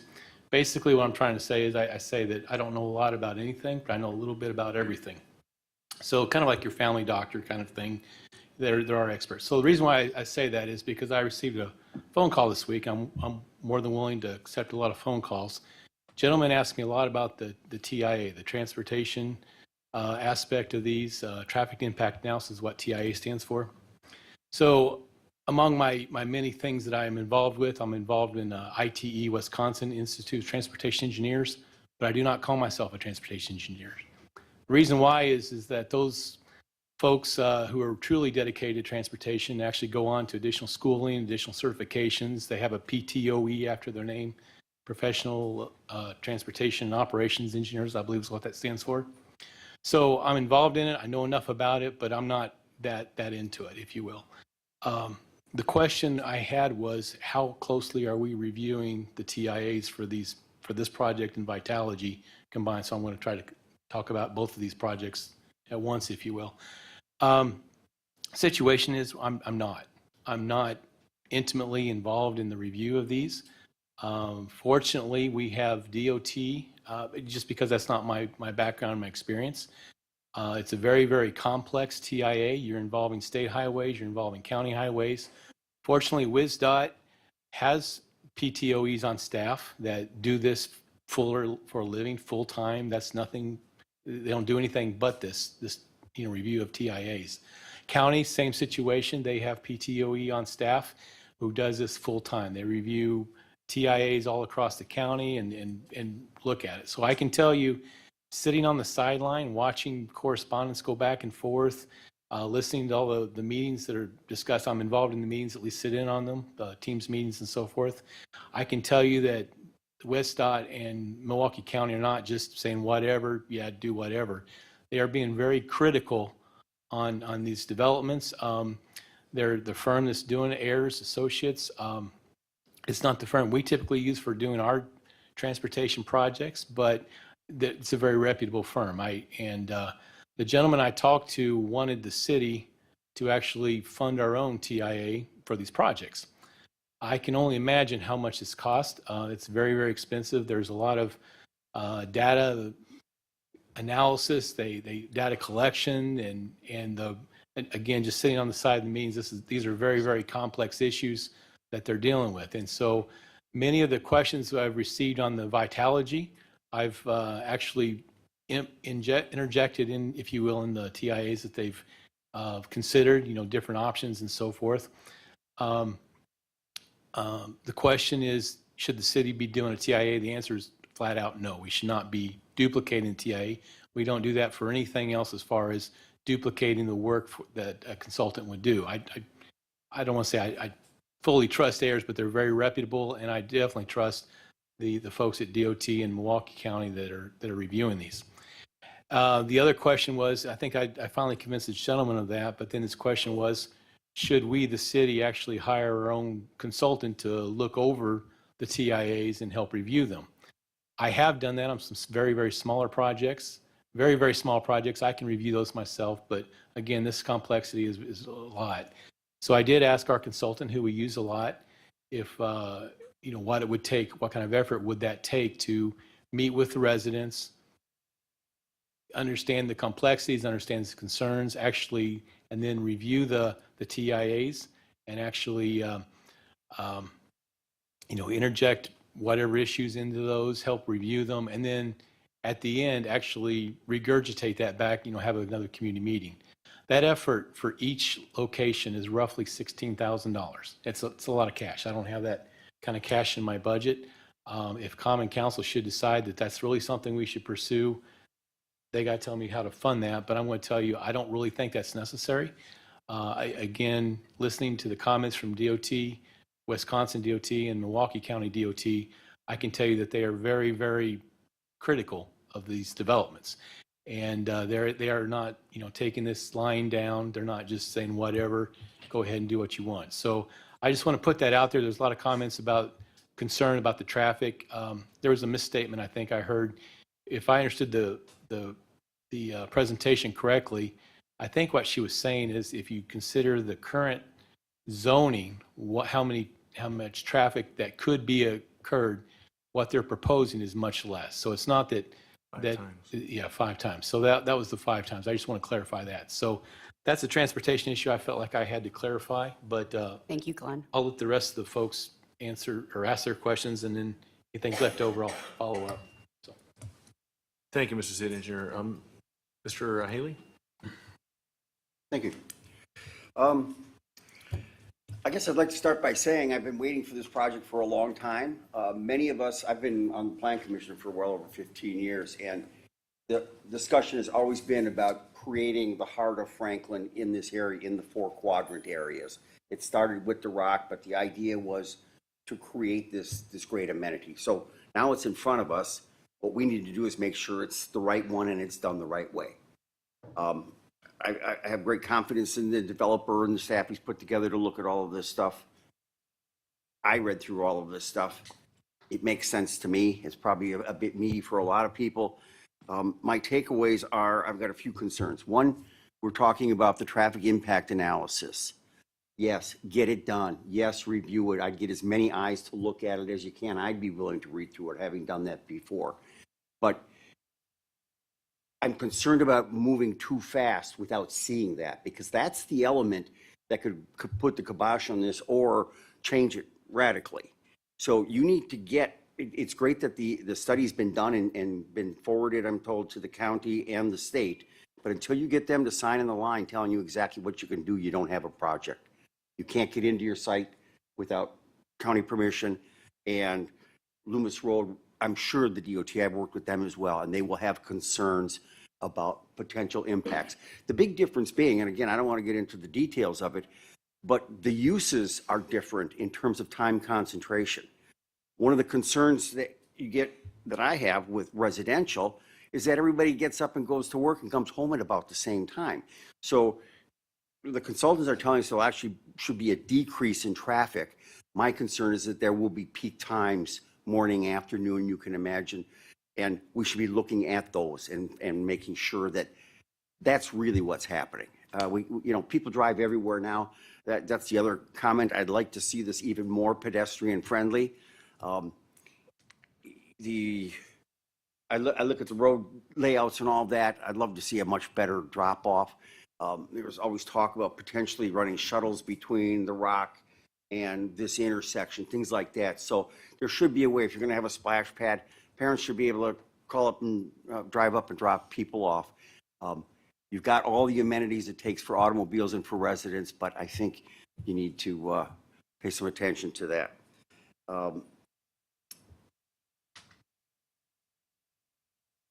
Fire and police issues, it's a real issue. I think from my reading of it, the tax base generated by this development was $100,000 plus a year would be earmarked for police and fire. That's not my business to do, but it's something we do have to focus on. When we get a statement from the fire chief saying, I can't respond in important enough times, we should be looking at that. So that falls to the council. We've got, if this development moves forward, you've got a year or two before that demand is actually there, but we should be figuring out, we know who's going to pay for it. We don't know how that staffing up is going to be, how we're going to actually accommodate that. Do we need additional facilities? So with that, that's really all I have. I like the project. I like what it's doing. We can debate the density, the size of the buildings and all of that, but look across Loomis Road to what's been built south of Rawson. Those are some tall buildings. I haven't heard anybody complaining about the way they look or function. It's a different sort of a thing. So I'm trying to keep an open mind on this. I look forward to the project that can revitalize and turn this area around and make it a valuable asset to Franklin. We just need to do it. And it's going to take some diligence and working together as a team, but let's find a way to make it work, address the people's concerns. You're not going to please them all the time, but let's do what we can. Thank you, Mr. Haley. Mr. City Engineer, you have a comment? Yeah, just to clarify, I wasn't trying to imply that the TIAs have been done. In fact, Vitology has been going on for almost a year, and they're still getting to the point that there's really not a final definite decision on how everything's done. With this project, I understand that they just did data collection in May, so I would imagine this is probably a year-long process. I can't stress how complicated and involved this is. I don't know if you want to share, but how expensive is this project even just to do a TIA? It's very in-depth. So I didn't want to imply that they're done. So that's what I was trying to say. Thank you. Alderwoman Day? I don't think you got to press your little button. There we go. There we go.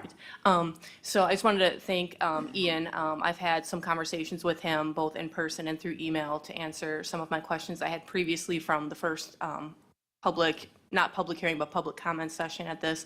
I've also had the opportunity to talk to Chief Remington and Chief Oliva about some of the staffing issues. But a couple of things that just popped up from your presentation tonight and rereading the packet that we got. My first question is about the public amenities that you mentioned at Poth General, both in this packet as well as in your presentation. Things like the food trucks, live music of some sort, potentially having a screen to film movies, a farmer's market, winter market, that type of thing. And in your presentation today, you talked about not necessarily wanting to compete with other businesses, but to enhance and bring more people in. But to me, a lot of the things that are presented here are things that already exist at the Ballpark Commons site. So to me, it sort of seems like we're double dipping with some of the amenities. So I'm curious how the concepts differ and how we're not going to be kind of, pulling at the same types of activities. Another question that I had, which was brought up tonight, was the maintenance of the public spaces. So the public restrooms, the garbage, things of that nature. I know the apartment obviously, takes care of itself, but in the public spaces, who is responsible for the upkeep of that area? And then, as we didn't really talk a whole lot about the hotel this evening, I'm excited that there's the possibility of more hotels.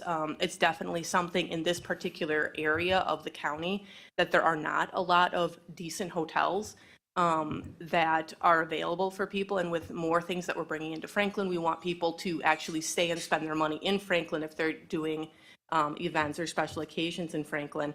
But I know that with the hotel that is now being constructed across the street, it's sort of gone through several iterations of different people coming in.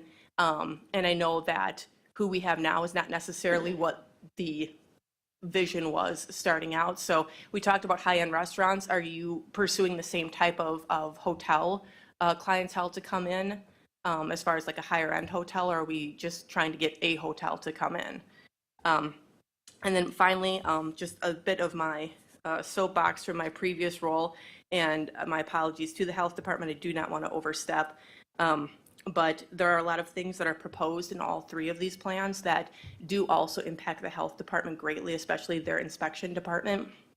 So as we get further along in the process, obviously right now as we're doing concept review, it's not that big of a deal, but please make sure that you're keeping them abreast of things that may require their inspection or their level of expertise, because what we have seen in the past is there's really cool ideas that we want to bring into Franklin, but we kind of forget some of the ancillary players and we get too far down the road and we have to fly people to North Carolina to inspect shipping containers, to meet Wisconsin specs, things like that. So, just kind of keep in mind there are other ancillary departments as we get further down the road so that we don't have any of those pitfalls, shortfalls, backslide, that type of thing. So, thank you. Did you need to answer any of that, or I can. at this point? yeah. I would really enjoy if you would answer some of her concerns. Sure. So I think I'll take them in order as best I can. I think the first comment about overlap between programming between The Rock and POS General was the first question. I think the elements that potentially overlap are perhaps the food truck concept and the music venue piece of it. So on the food truck concept, I think it's just different. I think the Rock programs trucks coming in and out on a daily, nightly sort of basis, not even every day. This is just a different concept. The food truck, we call it permanent food truck concept, like Zocalo, is the byproduct of, we've heard a lot of commentary about high-end steakhouse. We have that here. But one of the other comments we heard a lot of is we'd like some variety. There's just not a lot of variety. I think one of the critiques was you can't swing a tennis racket without hitting a sports bar around here. So we've got enough sports bars. This concept of a permanent food truck allows you to provide a lot of variety. It allows you to provide that variety without burying yourself under the either as the landlord or the restaurateur under the burden of the cost of brick and mortar. So if somebody's got a concept and it doesn't work, we can move them out. And so it allows us to achieve, I think, a greater variety. So that was the response to it. I do talk to Mike about does this conflict with the food truck operation? And I think they're just two different things, two different environments, which gets me to the second piece of the overlap, which I think is the music venue. And for me, that just goes to the bigger question of what are the public amenities that are in the space?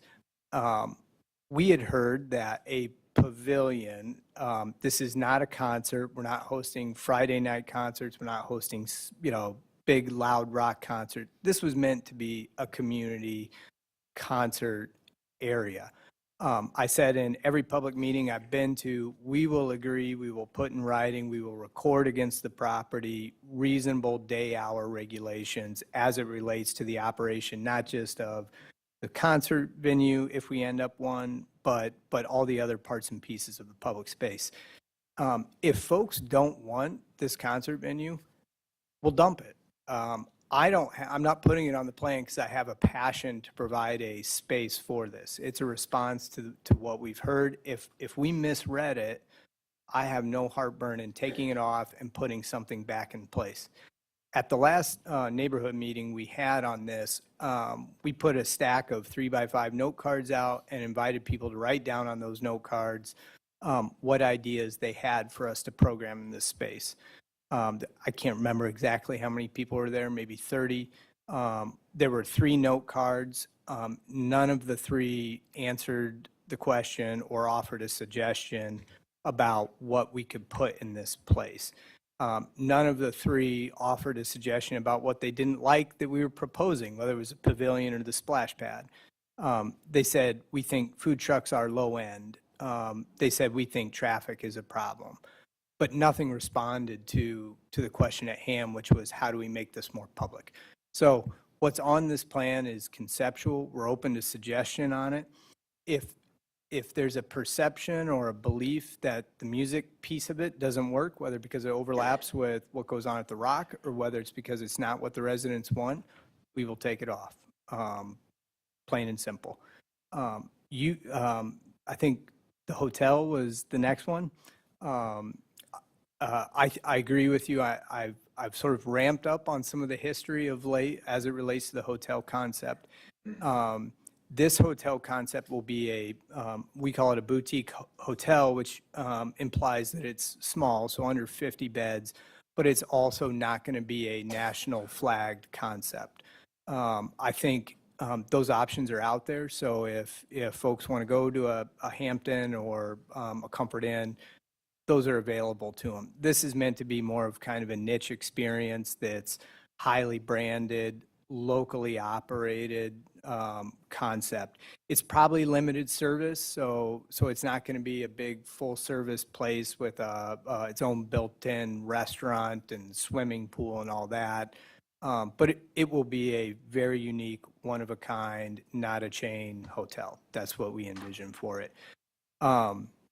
We have conversations with several different operators currently that are, and we'll likely partner with them. So we'll have an ownership position in it, so we can control that sort of operation specifically. I think your point about soliciting the feedback of the health department, given I've heard the container nightmares, I do not want to do that. So we're more than happy to get the health department, any other departments involved. The sooner we get the feedback, I agree with you, the better off we'll be, good, bad, or indifferent. I think the way it's worked historically is the staff has routed proposals to the various departments, and those departments reply.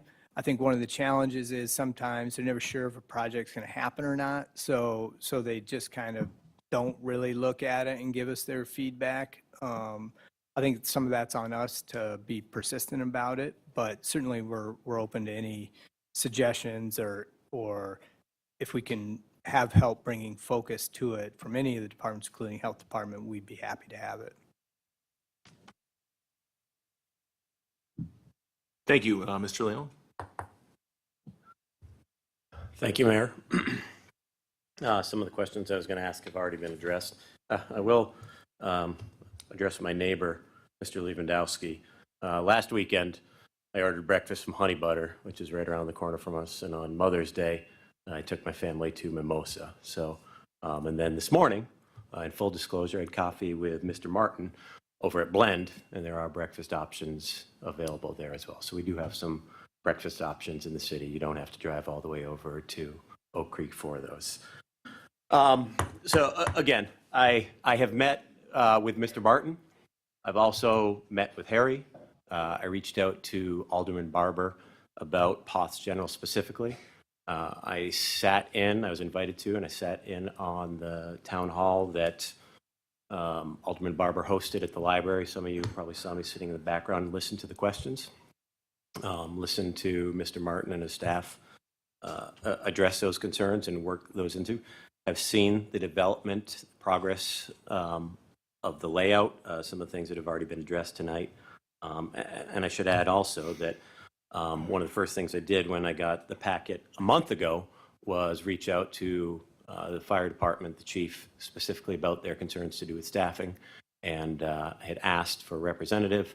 The assistant chief attended, and he is here again tonight. I think some of those things have been addressed. But where I'm sort of going with all of that is that I really think you've got a good applicant before you. And some of you are free to disagree with me, and I'm sure will. But Mr. Martin and Land by Label have been responsive and done everything that they can to reasonably accommodate. With that said, I get it. It's right in your backyard, and four-story hotel or apartment buildings rather are not appealing. I have friends who live in that neighborhood who have brought those things up. So I understand. With that said, I do think it's a good application. I do think my role as plan commissioner here is to look at use of land and whether or not it is a good use of land. And it won't be perfect for everyone, but I also think it probably won't be as bad as we're imagining it could be. And that was part of the conversation that I had with Mr. Martin tonight. There are a couple questions that I would like to address. Sorry, one other point before I go to those questions. Mr. Martin was just talking about the hotel, the boutique hotel. One of the conversations that we had tonight is a lot of questions about the new hotel going up, and I hear a lot, why do we need more hotels? So I heard that question on Sunday with a neighbor of mine, and I just Googled the price for the Hampton tomorrow night and Saturday night. This was last weekend that I checked it. It was $304 for one night.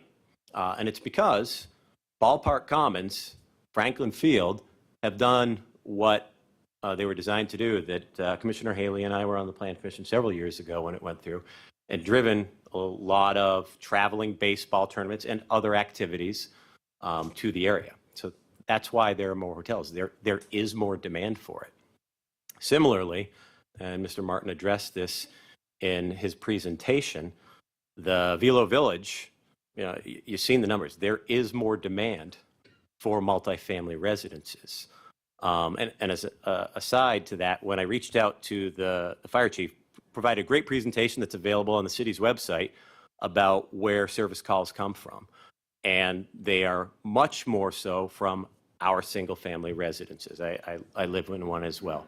But to that point, with growth comes additional demand on services, whether it's EMS, health department, public works, and some of the conversation Commissioner Haley addressed.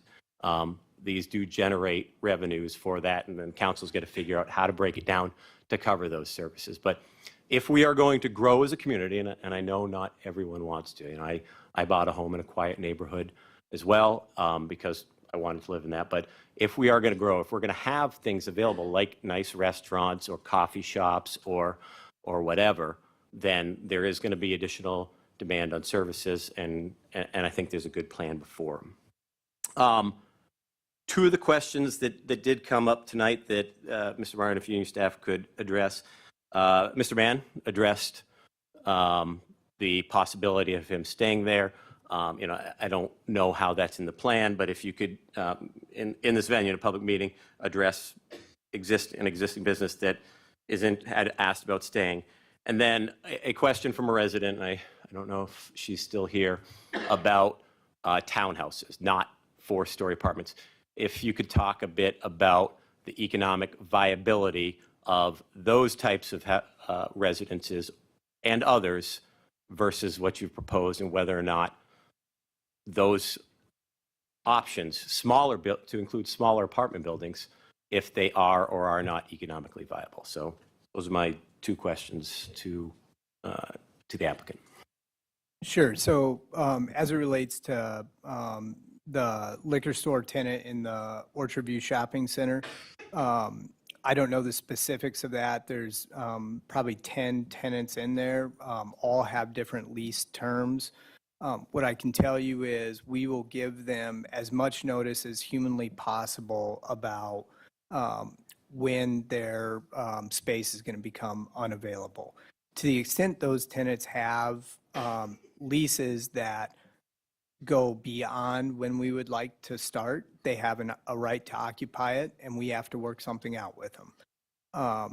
There is, for tenants, we have had a couple of conversations that have resulted in existing tenants being relocated to other projects we're working on. So for example, Coiffeur Salon is in Orchard View right now.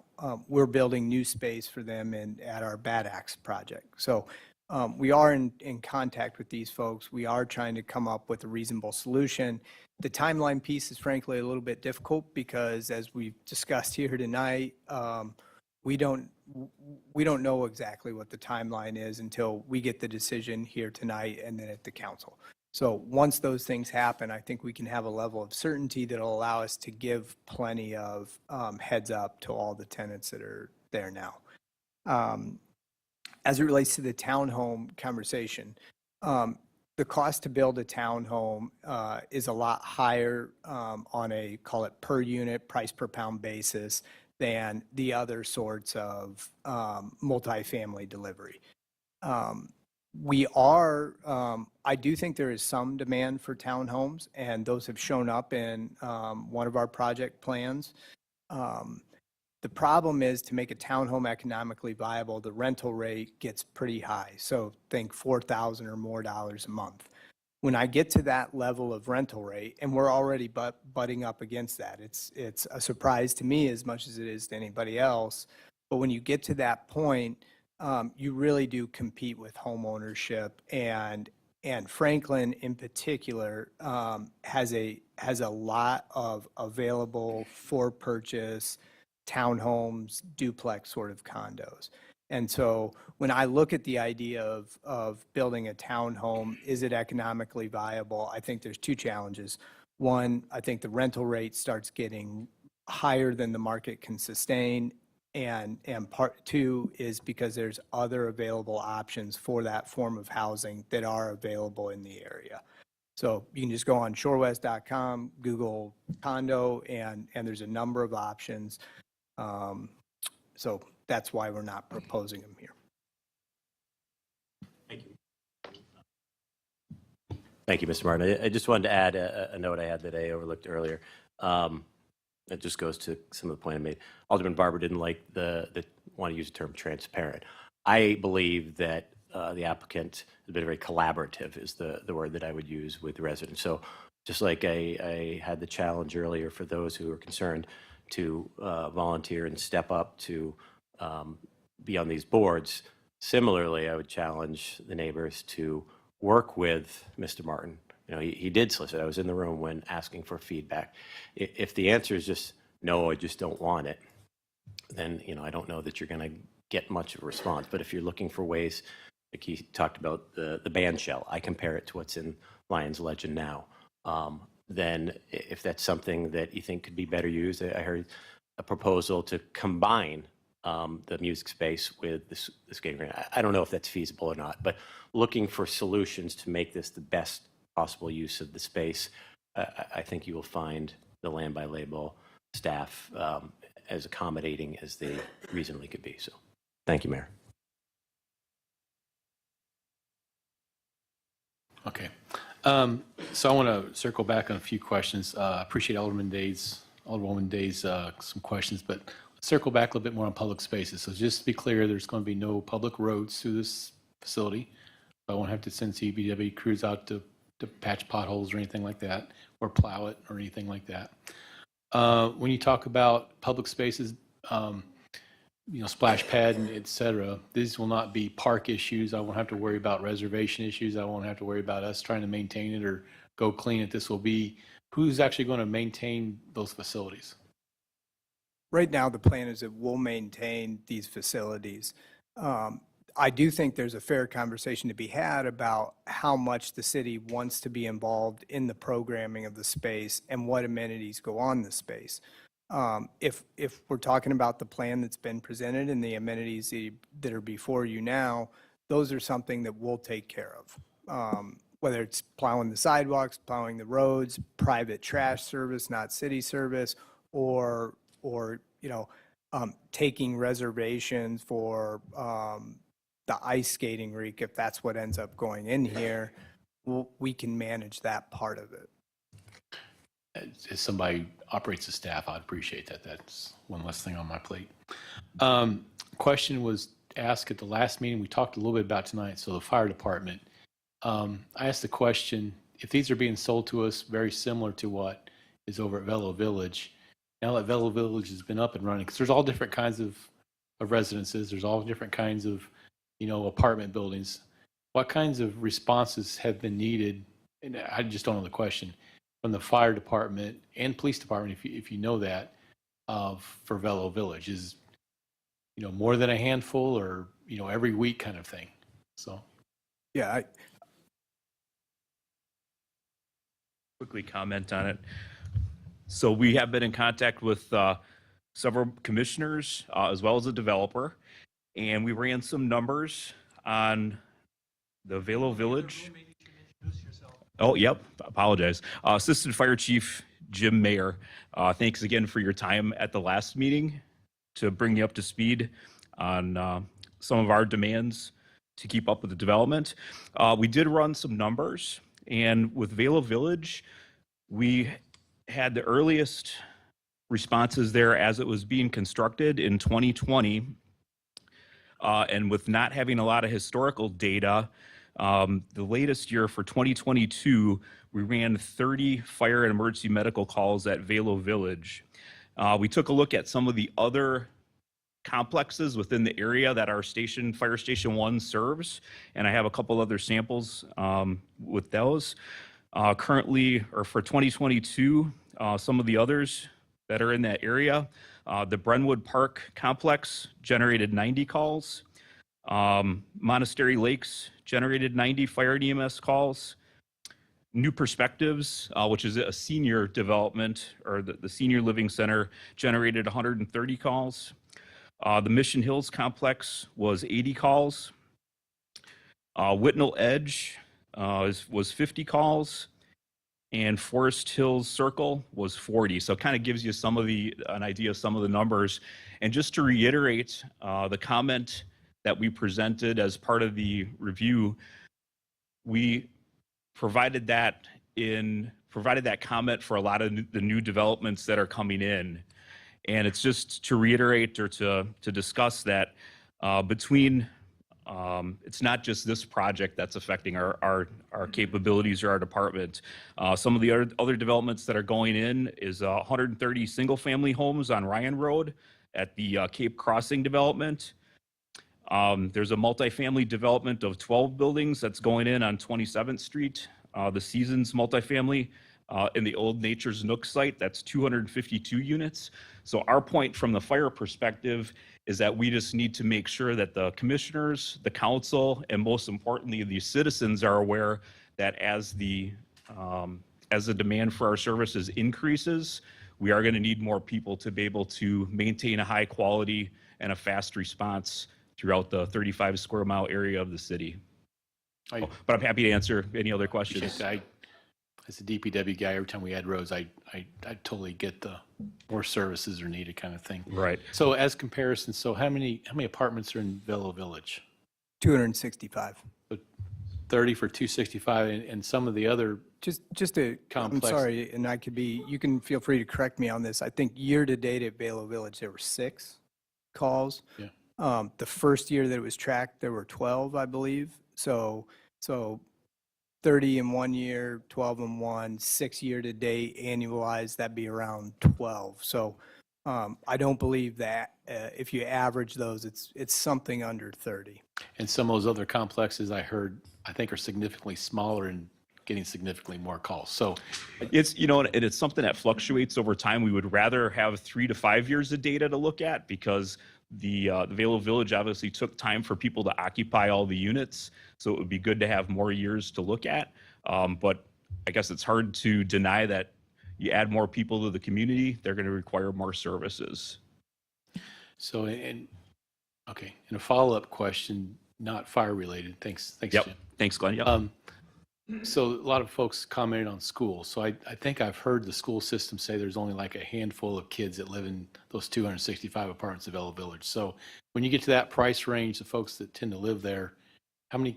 I think I've heard like 3 to 5 kids or something along those lines.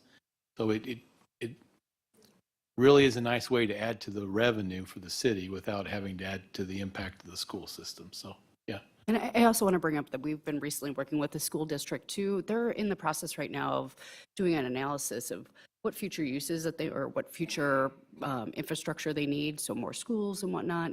And one of the things that consultants shared with us is exactly what Glenn was saying, is that Velo Village and some of these other apartments, it takes about 20 to 30 apartments to get 1 kid. And as the price point raises on that, it's less likely that there's going to be children coming from these complexes. The other question, I think it was mentioned here tonight, I think probably does warrant at least a question to ask you. So the question was, is it possible we could have all these apartments and nobody in them? So obviously you're not from day one going to build them all. But so my question is, how would you phase this? Which apartments would go in first? So if say you do hit a stall and the economy goes south and, people decide that they don't like this and they just don't like, your color scheme or whatever, and you decide you're going to stop, which buildings would be permanent? Which ones are going first and which ones would be the last ones to be built? Yeah, so we'll start with somewhere between 275 and 300 units in the first phase. The site lays out pretty nicely, actually, from a phasing standpoint. So we'll work from west to east. So start on 76th Street and work your way east. Okay. That's right. Okay. There's been some talk about the number of access points here. The fact that this site does have a number of access points would allow us to phase it, keep all the construction traffic off the completed and occupied buildings while we build it. So that's the plan right now. I hope none of the things you just said come true. Yeah, we all hope that. So So speaking of access points, last time we talked about between McDonald's and Chase, there's an access point that the county absolutely really despises because they had a lot of T-bone crashes in that intersection. So they've done some structural things to help it, but I don't know how well it's worked. But looking at your picture there, are you completely taken out? Can you describe what's going on there on Rawson? Yeah, so the current access points that are on Rawson, this picture is a little deceiving because it kind of shows it cut off. And that was where we started. I think you gave us that suggestion and we talked to the county about it. Ultimately, this goes back to the TIA issue where all of these intersections are going to get studied, submitted to the county for review and approval. Like you said, these traffic studies are, I don't know how to describe them other than they're an algorithm. So it's a similar question as if you talk to your structural engineer and you said, well, how many stories does this podium hold? Well, that's a math formula with accepted principles, accepted guidelines. Traffic is the exact same thing. When these traffic studies are done, the county and the city in this case, because for this project, we're talking about county and city, they will say, here are the improvements that you have to make to facilitate this development and maintain the health and safety, whatever the language is they like to use. The reality is, whatever they say, we have to do. And that's what our commitment is. So if they say at this access point onto Rawson by the McDonald's, if they say it's a mess, we'd like you to close it down, that's what we have to do. If they say you need to figure out a way to extend that turn lane, that's what we'll do.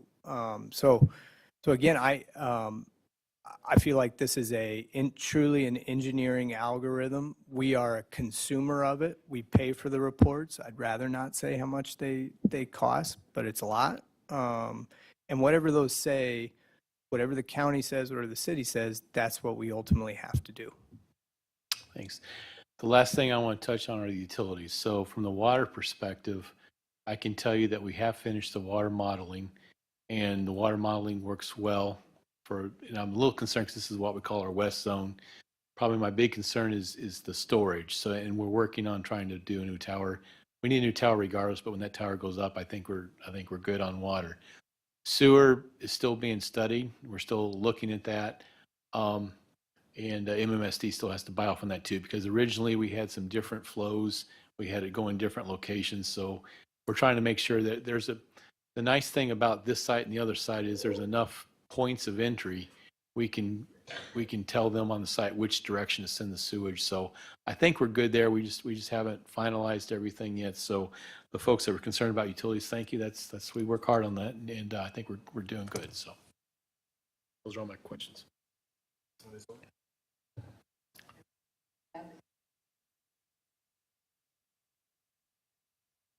Well, I don't have any questions because they were all addressed. But I would like to just ask the people that are bringing this proposal to us what you are telling us it's going to be done. There's been way too much with the rock being put in. We've had constant meetings over and over again with constituents being so upset that said, you promised you were going to do this and you didn't do that. And that's all. I'm just asking for you guys to just say what you're going to do. I know there will be changes. I know we're going to be going through this for a year or two. But my main concern is everyone's heard the name NIMBY, not in my backyard. You know, the people over there on Ryan Road, they don't care. They're all excited about this. It's the people around this area that are the ones that are worried about it and more concerned about it than the people on Ryan Road. I think it's going to be great for the city. I hope it all works out. I'm just hoping that what you're proposing and what we are going to vote on is what's going to happen. That people don't have to come back and say, well, you said you were going to do this, but then we had to do that. And if that does happen, I believe that we need to come back and let people know what's going to happen. And I'm glad with all the meetings that you've been having. That means a lot to me. That helps me with my voting on this. But I just want this to be what you guys want, what we want. We want to go forward. We want to not have to have something that's not going to work. That's my input. Other questions were addressed that I wanted to ask, but thank you. Thank you, Mr. City Engineer. If I could just follow up on your comment about the rocks. So don't get me wrong, I think the rock is really nice. There's some nice things over there. But I can tell you from a staff level, that was a headache from day one. Just all the various issues. Now that it's constructed, as you know, there's lots of issues going on. The Velo Village is what Mr. Martin, different company, developed. I can tell you that there was a lot of concerns when that went in.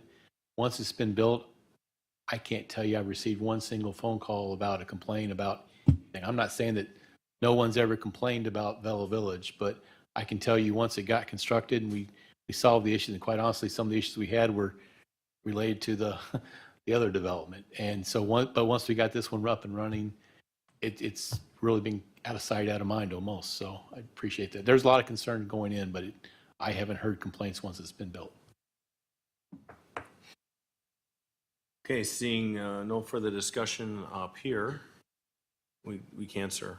I'm sorry. Okay, we've got potential motion.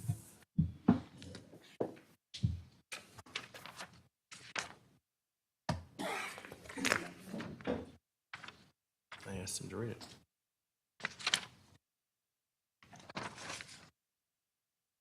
Thank you.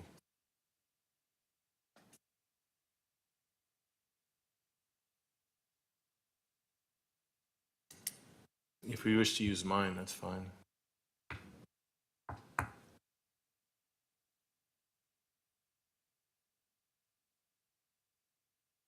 Staff recommends a motion to recommend approval of an ordinance to create Section 15-3.0447 of the Franklin Unified Development Ordinance, establish planned development district number 42, and to rezone properties from B3 Community Business Hold on, ma'am. District. Mr. City Attorney? We have a, You address the comprehensive master plan first. Sure can. it's letter A as in Adam. We have the same document. I just using what we have up here, which you can free feel to use this one if you wish. Thank you.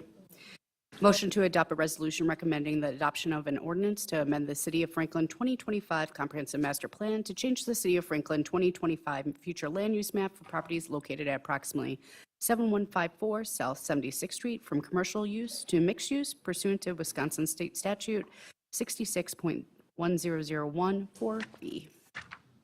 So moved. Second. We have a first and a second. All in favor? Aye. Aye. Any Aye. opposed? Motion carries. Thank you. The second motion is a motion to recommend approval of an ordinance to create Section 15-3.0447 of the Franklin Unified Development Ordinance, establish Plan Development District Number 42, and to rezone properties from B3 Community Business District and R6 Suburban Single Family Residential District to Plan Development District Number 42, approximately 7154 South 76th Street. So moved. Second? We have a first and a second. All those in favor? Aye. Any opposed? Ayes have it, motion carries. Moving on to item 2. Yes, sir. Okay, Mr. Leone was on there, but he's going to be abstaining from agenda item number 2. Mr. Martinez.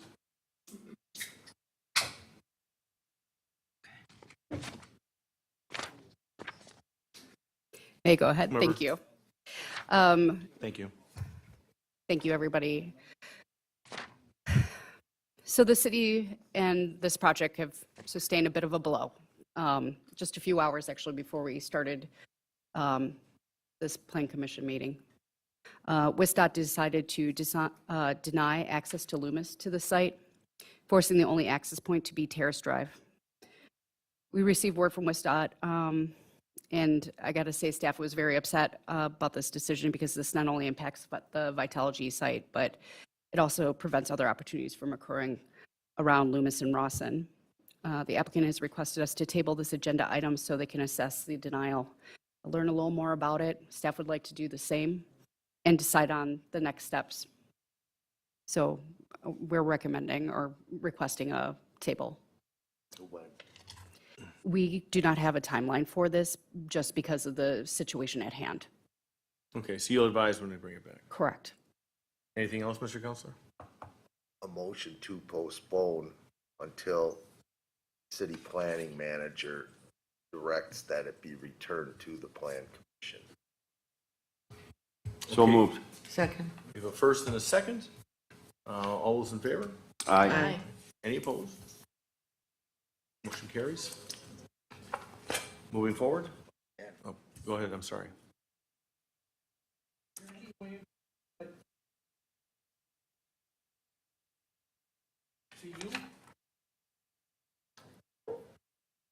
No, it's being put over. Yeah, it's But being put, I'm sorry, go ahead, Mr. Attorney. with regard to the postponement, I would say that public hearing should be re-noticed for that as the normal process for public hearing, public notice publication. So there will be an opportunity when it returns, if it returns. Yes, sir. So when and if you could hear that, when and if it returns, that's when it'll be posted, and that's when we'll have a hearing. But there will for sure be a hearing, sir.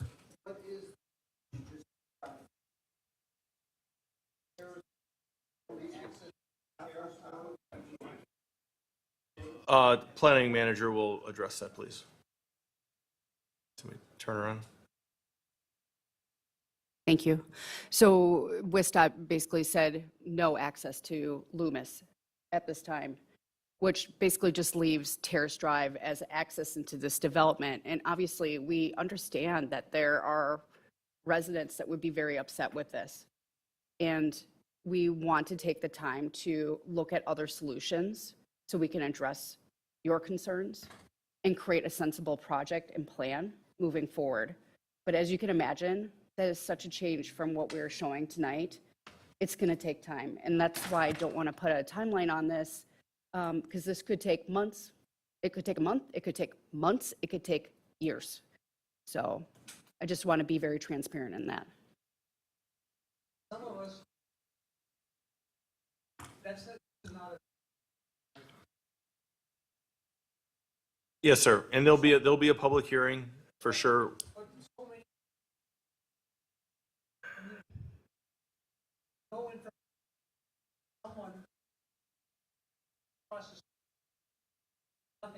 I would just ask that you just continue to check the website, our city's website. We will post it with plenty of notice, for sure. Okay, we will do that.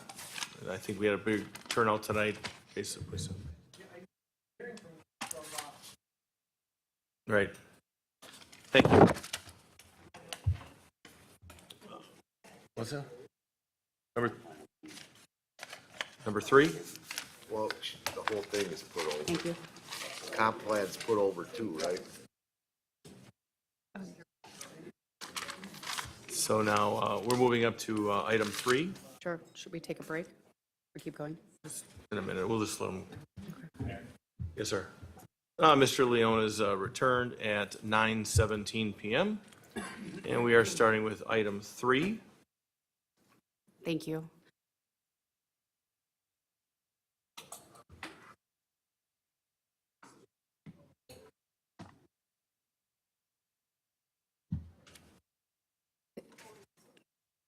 Thank you, everybody, for sticking around for those that are waiting for Bad Axe Flats.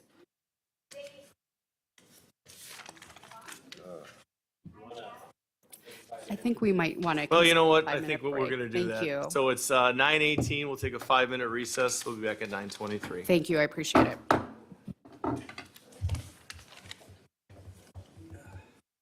had the advantage of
This? It's now 9:25 PM. We are back in open session. One of the things I just would like to say procedurally is I apologize for I should have noticed everyone about item 2, Vitalogy, not being on the agenda for discussion. That was something that we learned about late today, but I take responsibility that we should have probably done something right off the bat. Could have helped maybe people not sit through this ordeal. So, moving on, item 3. Yes, it is.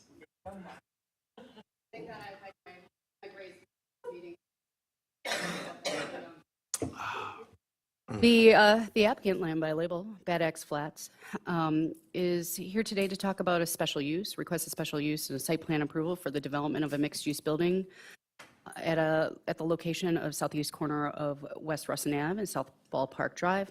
The proposed building is approximately 85,000 square feet, and that's about 80,000 of residential and about 5,000 of commercial uses. The majority of the building would contain 78 market rate apartments consisting of studio, 1 and 2 bedroom dwelling units with amenities such as club room, fitness center, and outdoor swimming pool and grilling area.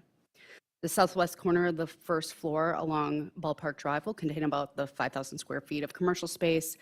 As of right now, they have 2 targeted tenants, a craft beer and wine operator, and also a salon. Staff would just like to note that the craft wine and beer use, if it does go through, would require a special use, while the salon is a permitted use at the site. Let's just go into the special use. PDD number 37, originally allowed as a permitted use, mixed-use buildings up to 4 stories in height with residential apartments on the upper 3 floors. However, a recent amendment occurred allowing for the mixed-use building to have both commercial and residential space on the first floor. With the current required maximum gross density and net density standard of 8, the property is allowed a maximum of 16 dwelling units. This special use application is being requested to accommodate a higher density, and that would be about 81 dwelling units as a maximum. The applicant is requesting a net and gross density standard of approximately 40 acres. We do have a couple issues with this plan, and I just want to briefly go over some of them. One is the dwelling unit size. When the PDD amendment came through, it outlined the average unit size, and it's outlined in your table in front of you. The average unit size, as required per the ordinance, was 700 square feet for the 1-bedroom units. At the time, it did not mention anything about studios. So we have a little choice here. We can either ask the applicant to increase his apartment sizes for the 1 and 2, or the 1 in studio, or we have a choose your own adventure of amending the PDD to allow for the studio and 1-bedroom apartment at a lower average unit size. The site plan. The total site has an area of approximately 3.12 acres. The development will result in 80,000 square feet of impervious surface and approximately 57,000 square feet of green space, which equals a landscape surface ratio of about 42%. This meets the PDD number 37, minimum 35 for commercial apartments. We did notice on the site plan that the garbage and trash receptacles for the apartment will be kept within the lower level of the building. However, there still has to be a pickup zone, and that pickup zone is not actually properly screened. And so staff is asking for that exterior trash area and dumpster to be enclosed and constructed in materials that are compatible with the principal building. And this is something that we can review at staff level once the updated plans come in. The applicant is requesting a minimum front yard setback to be changed. Right now in this PDD, we require a 25-foot setback, and the applicant is requesting a 10-foot setback. PDD number 37 allows the Plan Commission to approve smaller building setbacks up to 0 feet, abutting public right-of-way, traffic visibility setbacks, buffer yards, and parking lot setbacks. I would like to note that we have allowed that kind of setback change in the past, and so this isn't out of the norm. Site furnishings and pedestrian amenities have been mentioned in the staff report. One of the other issues we have is parking. it's a positive issue. The development includes 83 surface parking spaces, 4 ADA accessible stalls, and 80 underground parking spaces for the total of 167 spaces. According to the PDD, they would only be required 138, so this actually will have excess parking. So Plan Commission really can put some thought into this. In Ballpark Commons, on those busier days, they run out of parking. But are we going to be overparked on this site and not utilize it? So something to think about. City staff recommends that they provide 80 parking to increase to 5 parking spaces to meet the UDO requirements.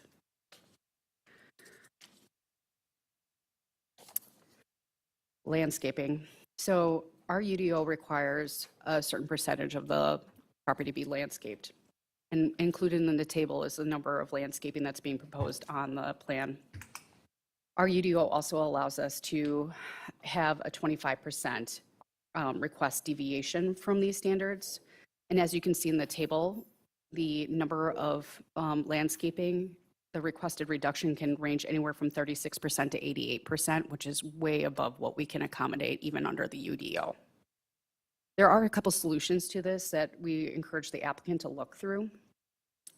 City staff recommends that we can either A, reduce the density of dwelling units, which then would reduce the number of required parking, reduce the amount of surface parking, which still achieving total parking requirements required under the DUDO to accommodate at a minimum 25% less of the required number of plantings, or a combination of solutions A and B. Outdoor lighting listed in the plans complies with the UDO and the PDD requirements. Staff wants to note that the Natural Resource Protection Plan was already completed for this site and no protected natural resources exist. Architecture. The building consists of fiber cement, siding, and brick. Balconies are included on the upper floors of the building and constructed with composite decking and metal railing. The proposed fenestration of windows and patio doors have been done in a logical and very attractive pattern. It can be noted that PDD number 37 requires the buildings located on prominent sites shall be multi-storied and exhibit quality architecture design to serve as landmarks. Staff feels that this meets that standard. There was no signage noted in the plans, which is pretty common, but staff would like to remind the applicant to keep in mind what the future sign details are going to include and to apply for a separate sign review and sign permit. And then I'm sure Glenn may want to give a little more information on this, but stormwater management is recommended that the final approval of grading, erosion control, stormwater management, utilities as applicable be granted by the engineering department prior to any land disturbance activities. Overall, staff recommends approval of the special use. However, due to the issues with the average unit size, minimum landscaping requirements, and inclusion of a trash enclosure, staff would like to recommend tabling the site plan so we can continue to work with the applicant on these deficiencies. Mayor? Okay, we're still going to announce the, Counselor? Go ahead, sir. With regard to the draft resolution for the special use in the agenda packet, there are no specific conditions listed in there with regard to any of all the multiple points you just stated. Because, sorry, the resolution is only for the special use. So you can see in the packet, there's no resolution for the site plan. Correct. So all of these conditions are not applicable to it being a special use? No. Correct? No, they are, or So, they are. so what it says in condition number 1 is that the applicant shall be responsible for submitting a site plan in compliance with the Unified Development Ordinance and ordinance regulating PDD number 37. I'll ask one more time. So all of these conditions are not applicable and need not be stated with regard to the special use in the special use resolution. Correct? The special use resolution is only approving the maximum number of dwelling units. The site plan needs to go table and be presented again to the Plan Commission. So all of these stated concerns, conditions are not applicable to the approval of a special use. Correct. Thank you.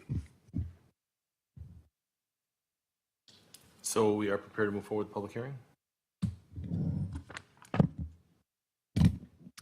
Notice of public hearing, City of Franklin Plan Commission.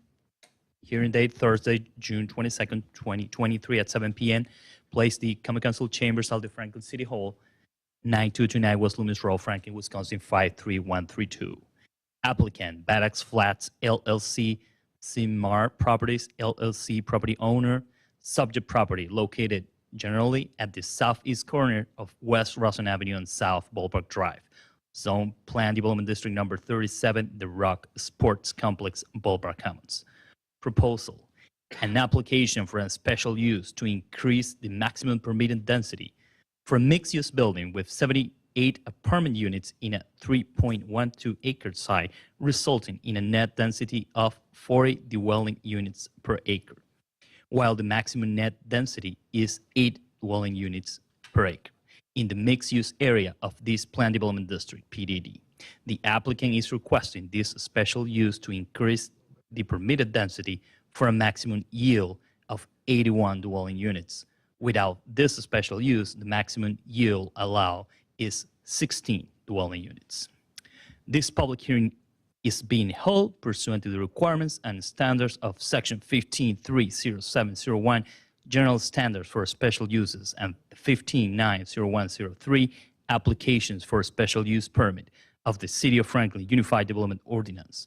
A map showing the property affected, full legal description, the application, and all supporting materials are available for review and may be obtained from the City Council by way of request to the Department of City Development at Franklin City Hall during normal business hours. A copy of the proposed special use resolution in draft form is available and open for inspection by the public in the office of the City Clerk at Franklin City Hall. The public is invited to attend the public hearing and to provide input. Thank you. So at this time, we will open the public hearing. I'm sorry. Presentation from the applicant prior to the public hearing on this, before we open it? Would you like to provide it? Okay. That would be encouraged, perhaps that will answer some questions, so great. Thank you. Did have some slides in the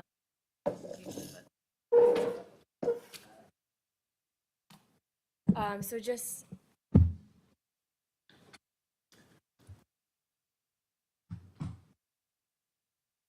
We just thought you guys want to talk more about the photometric plan. That's our favorite plan. so I think just zooming out a second on the site. So this site is located at the southeast corner of Rossin and South Ballpark Drive. It's always been contemplated for mixed-use redevelopment within PDD 37, and it completes one of the last remaining developable parcels of Ballpark Commons. So in that way, it's consistent with PDD 37. So the program is 78 units. We have about 3,000 square feet of first floor commercial space and about 5,000 square feet of retail space. The special use and the requested density is all market driven based on the need for apartments that I talked about earlier. There's a couple staff comments or conditions which I'm happy to talk through now or talk through later. Should I address them now? Sure, please. Okay. Please. So, and some of these items, it might just be helpful for staff to help me walk through them, but the dwelling unit size. Based on the PDD ordinance regular that you yesterday or the day before, so this site is located within the mixed-use area section of Ballpark Commons. We would refer then to the development standards set forth in 15-3.0442.1, which pursuant to that table refers you to table 15.3.0442D1 for the minimum dwelling unit size for mixed-use commercial building. When you go to table D.1, there is no minimum living area established in that table. I think the table that was referenced was 15-3.0442. And that relates to the multifamily residence district only. And this site does not fall within that area. So I don't think the minimum dwelling unit size applies in this case. For clarification or confirmation. One piece of Oh, sure, go ahead. No, that's okay. One piece of color on it is, PDD 37, as Emily said, has a mixed-use section and a multifamily zoning section. The multifamily zoning section is defined essentially as not essentially, it is Velo Village and nothing else. So, yeah, and the senior living deal. The balance of it is this mixed-use district. Thank you for clarifying that.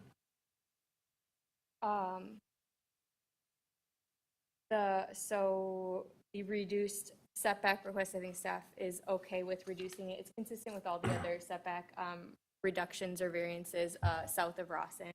The whole design goal with this building was to create an urban edge and activation and move the commercial space closer to the street. With regard to parking, I think we meet the parking standards. So there are 4 exterior ADA stalls, but there are also 2 in the underground parking. So we have a total of 6 ADA stalls. I think we're good there. Landscape, with regard to reducing the overall number of parking stalls from 167 to 138, we're okay with doing that. That's fine. That would allow us to increase our landscaping, so we can resubmit or comply with that requirement. And I would like to note that I feel like there's some flexibility here and some opportunities for Plan Commission to make that decision and not force you into that. So I would like to defer to them to help you guys guide through that decision. Great. The last thing is landscaping. So the building footprint of this site has not changed since the adoption of PDD 37. The density request obviously has. If we were to reduce the density of this project to meet or even get close to the landscaping requirements, we'd be reducing it by 40 to 50, which makes the project economically infeasible, which is why we're here today for the special use, and I think staff supports that special use.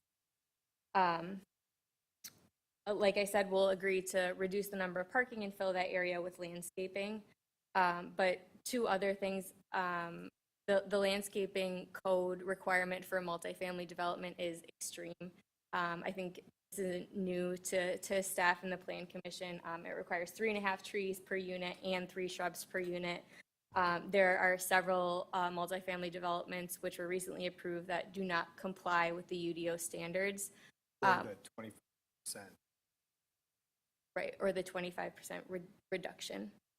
I mean, just as a matter of demonstrating, and I just had to do this myself to confirm, if we were to meet the code requirement, this is how many trees. It would cover 100% of the site. This doesn't even include the shrubs. There's just not physically install that amount of landscaping. I did pull the prior staff report for the Seasons at Franklin, just because that's the most recently approved apartment project in Franklin. The former planning manager stated that it's really difficult to meet this code requirement, and that the applicant could just work with staff and the Plan Commission to approve the current landscape plan. If we have to come back and amend PDD ordinance to allow for a reduction in the landscaping greater than 25%, we certainly can do that. But we think there's been other examples where it's been approved just based on site plan approval. And I want to note that I absolutely detest doing design on the fly. But I think you've made some fantastic points. And as I've stated before, that I'm relatively new here, and I was really shocked by our landscaping standards. And I understand the heart of why we wanted it, but it just doesn't make sense. And I feel very passionately that we address this in the UDO rewrite, which hopefully will be coming soon. But unfortunately, right now, this is the code, and we have to abide by it. Perhaps Plan Commission may find it in themselves that instead of being so prescriptive in the number of trees and shrubs, that there could be some in-kind switches of smaller elements to help fill this need. And I guess just to interject for a second, there's certain things that you just said that I agree with. However, I definitely do not want to deteriorate or reduce any of the potential green space coverage, curb appeal, the things that people want to see other than just a big brick building. So that's, I think, and I understand, that this is a fluid thing, and I understand looking to make things more amenable, but we definitely want to make sure that we keep that high standard. Certainly, and we agree, and the current landscape plan, every inch of the green space, it does have plantings and trees, it just doesn't meet code. What? So likewise, the engineering department has some concerns on site plan, but I think the use is good, and I think it fits the neighborhood well. Are you complete that we can open the public hearing? Oh, I'm sorry. Public hearings. Yes. No, please stay. We can carry on. Young lady said, it's young. So, public hearing notice? We're good? All right. At this time, Yep, we already read it. Right. yeah, so it's been read. So, Counselor. Just a question for staff. I don't recall ever hearing that there was some issue with the UDO requiring over landscaping. I don't recall that ever being brought up. Has that been an issue in the last number of years? Rock it was. And you have to Where remember else? too, you've got some fresh eyes in the department. Right, but with some I'm experience asking for and history, and it's never been brought up by applicants or anyone to my recollection. The applicant mentioned the Seasons of Franklin multifamily project that has this similar issue. And Commissioner Hogan just mentioned she doesn't recall that ever. So we have a copy, Jesse, of the Plan Commission report from the seasons here, the project. And I won't bore you with reading what's written in here, but it was clearly noted by the applicant in that case and the staff in that case that the UDO created an absurd result when it related to landscaping, and the Planning Commission agreed with that assessment. One way to look at it is happened at Velo Village as well, happened at the Statesman as well. Okay, I don't recall it. Okay. Never mind. Commissioner Haley brought up a good point that should be part of, we revisit that with the UDO rewrite. Might as well get it in there now before it gets sealed away and tucked in a capsule somewhere for 30 years. Are we good now to start the public hearing? So public hearing is noticed. I'll watch this. Anyone wishing? Public hearing is now open. Anybody wishing to speak, please come to the podium, state your name and address clearly for the record, and please try to keep your comments to 3 minutes. Going once, twice, seeing no one, we will close the public hearing and open for discussion. Fellow commissioners, anything more as things are going through here? Mr. Leon? My one question is to the applicant.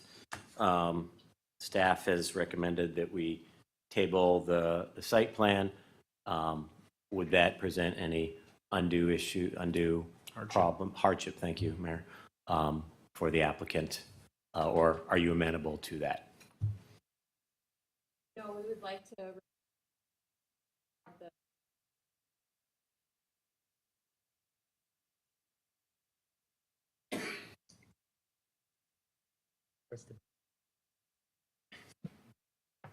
Could you bring it just a little bit towards you?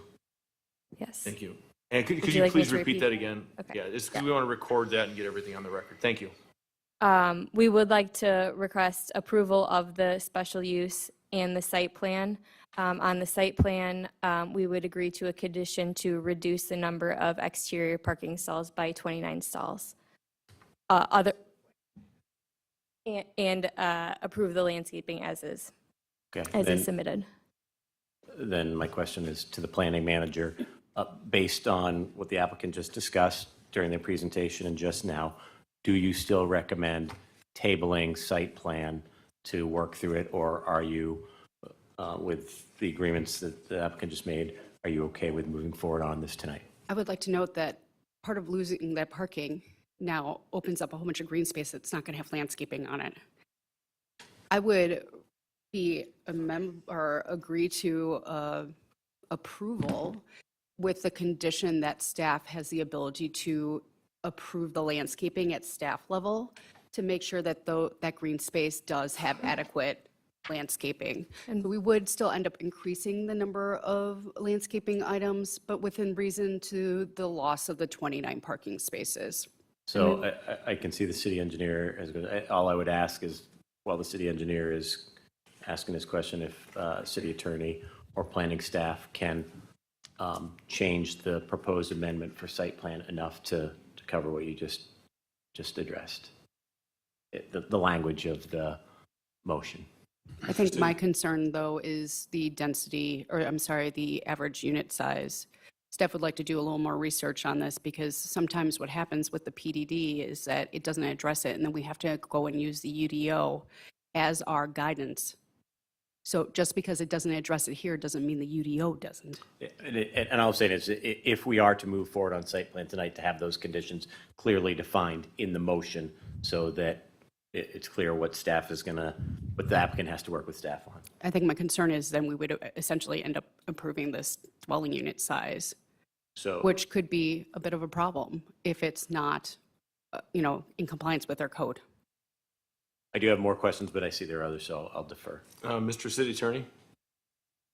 There is no draft resolution for the site plan in the Plan Commission meeting agenda packet. Correct. And the staff report states that it's recommending to table the site plan. Correct. So just in terms of everything out there for the public, et cetera, I wouldn't recommend adopting a site plan without a resolution with condition, which, once again, I have zero recollection of that ever happening. Mr. City Engineer? So I was going to say, if we're going to do something like what was suggested a minute ago, that engineering department would also likewise have some leeway. And we're still reviewing some stormwater calcs. We expect to get some comments back this week.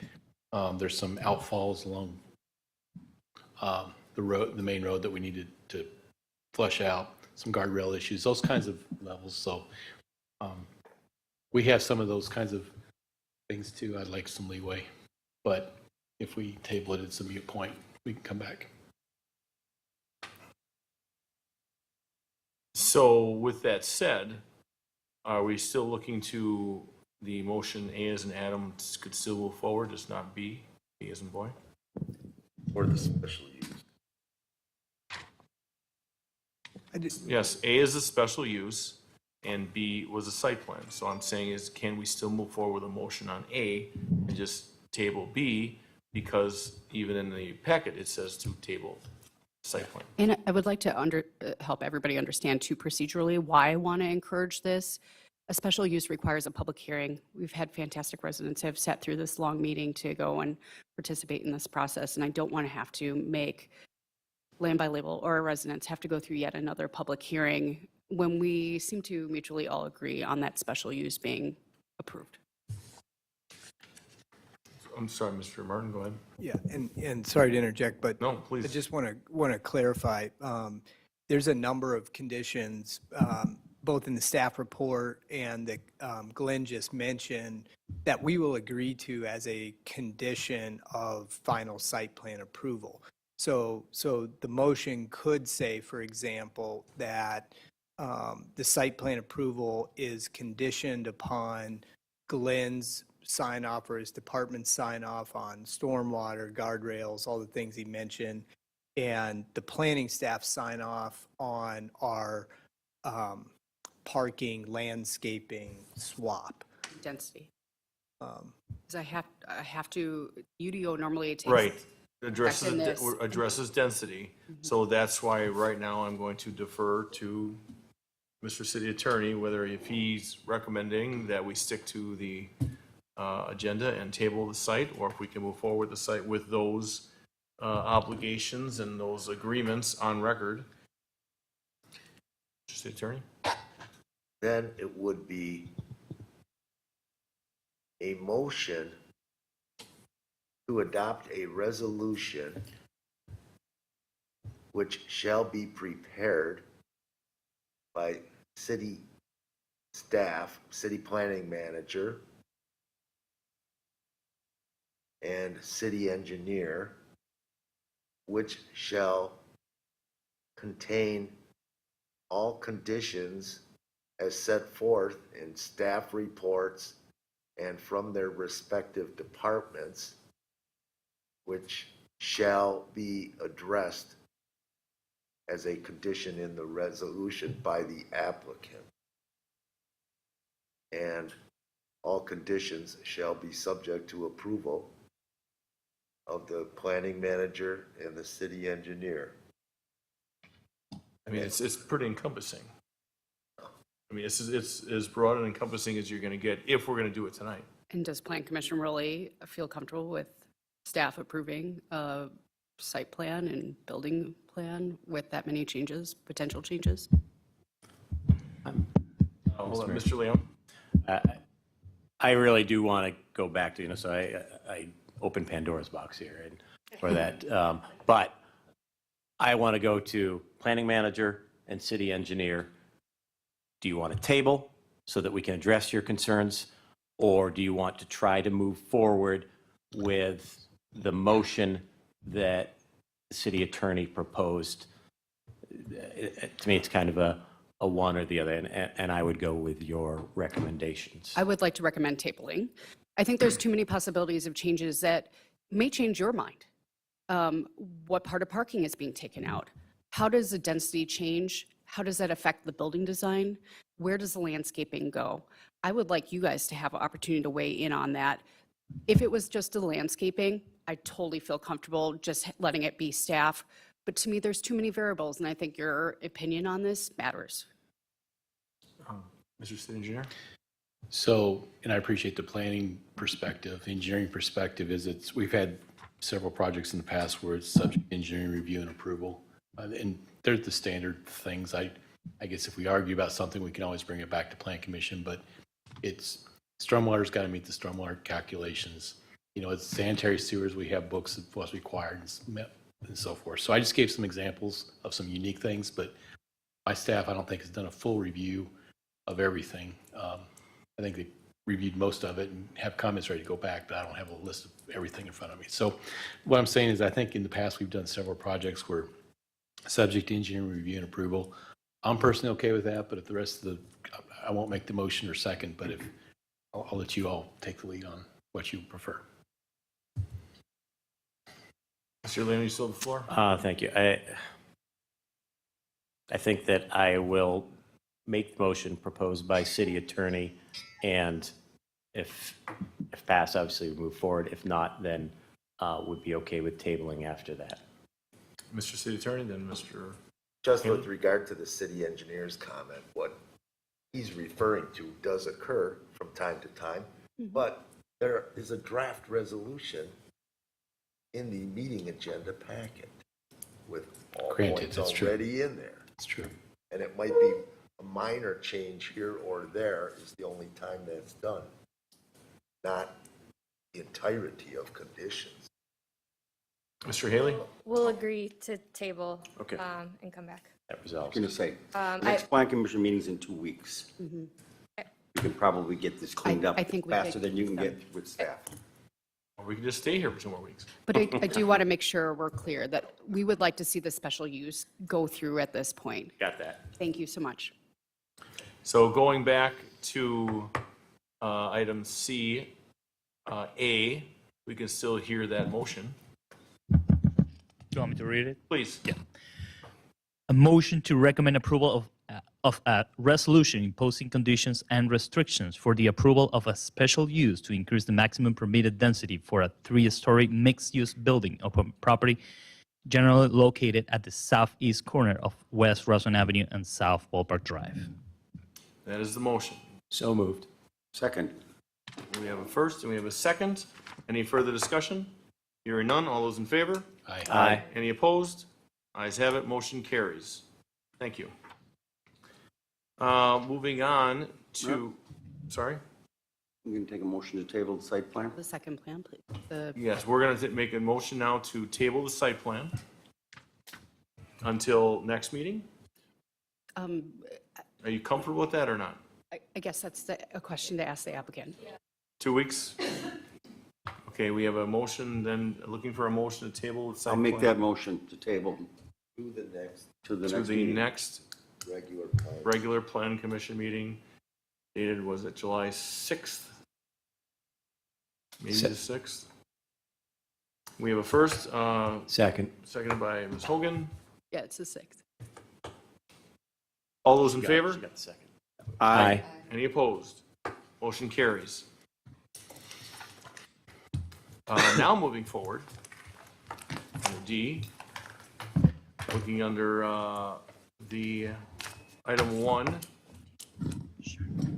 Escamala Food Truck Operations, temporary use to allow for a food truck, Tony's Taco Truck, Tony's Food Truck, for 1 year. Is the applicant still with us this evening? Thank you very much for staying. Thank you.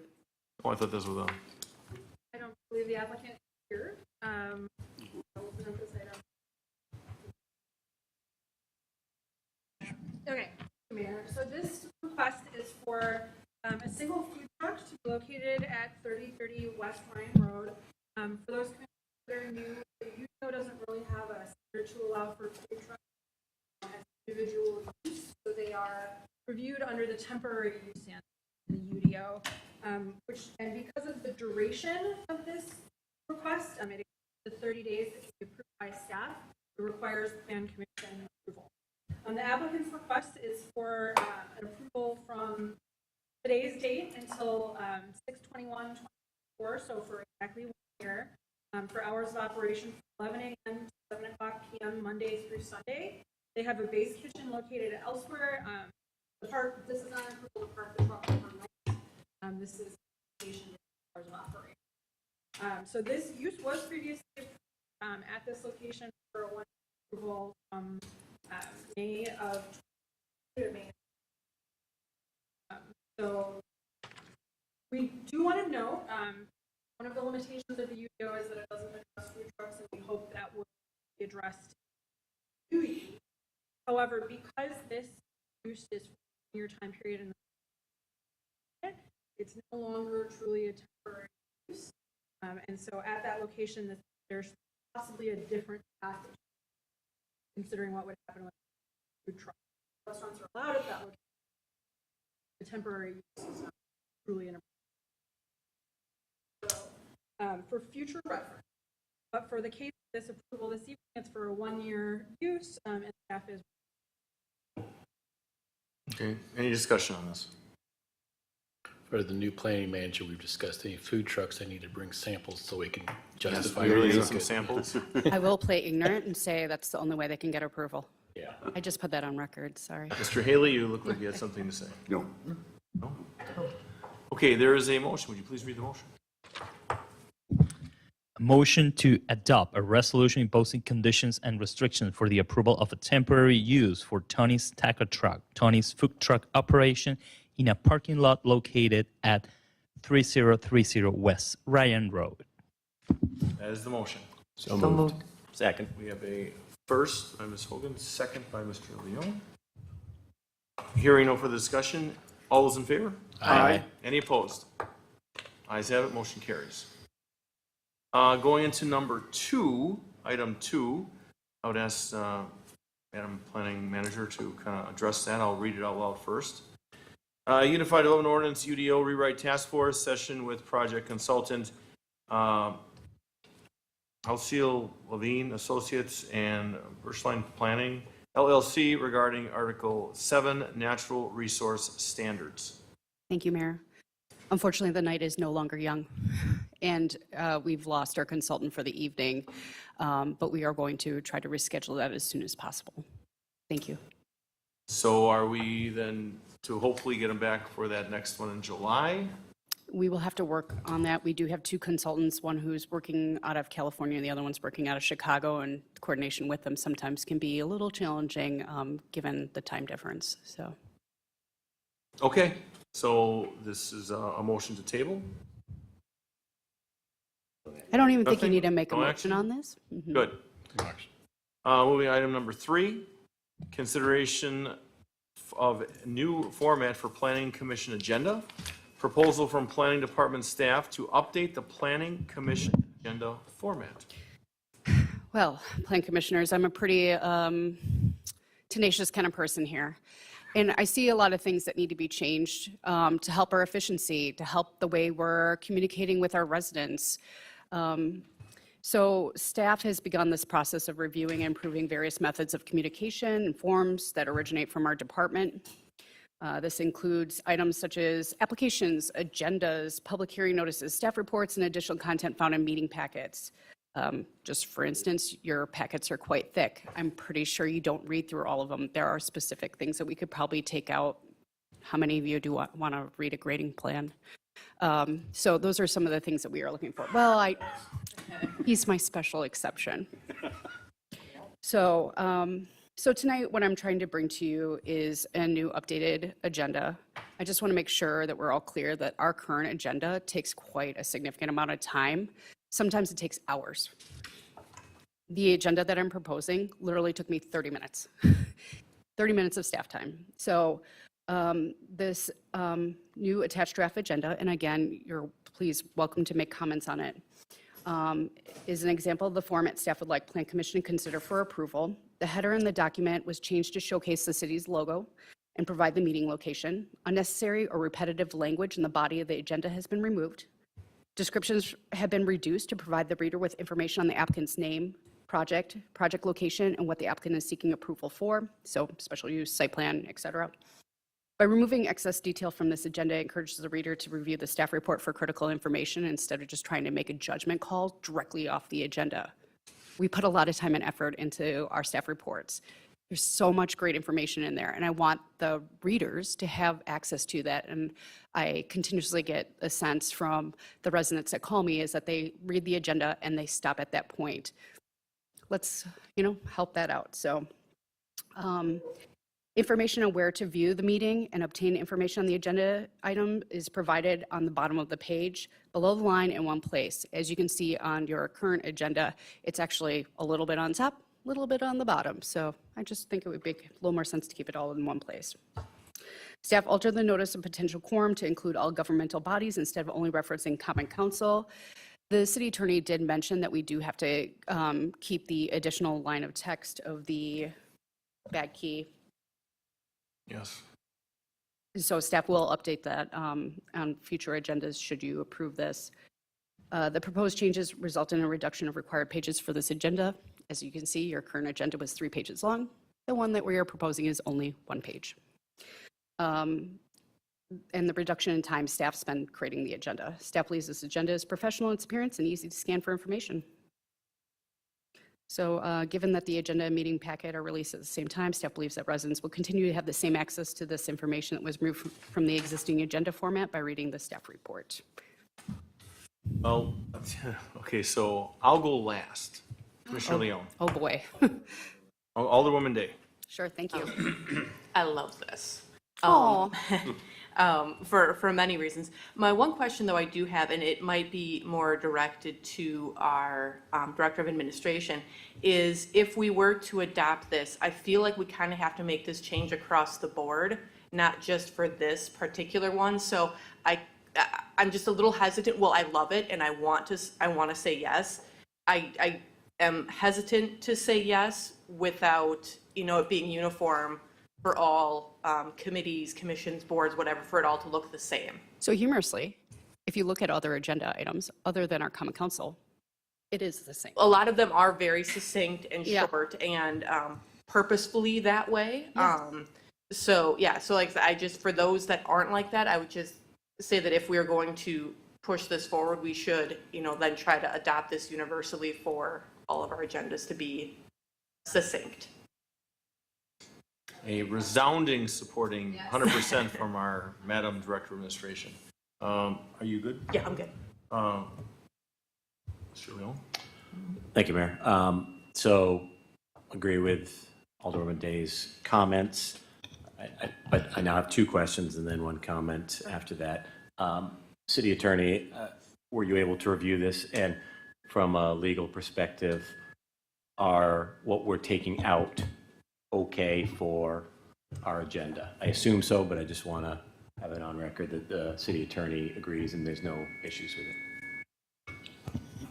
it. Well, I did not get to the proposed new format of the agenda until today, somewhere on the around the clock. Worked all weekend again. I did read the staff report on the subject and did a quick check at this agenda, and all that jumped out at me was the bad key notice, which is a no can do.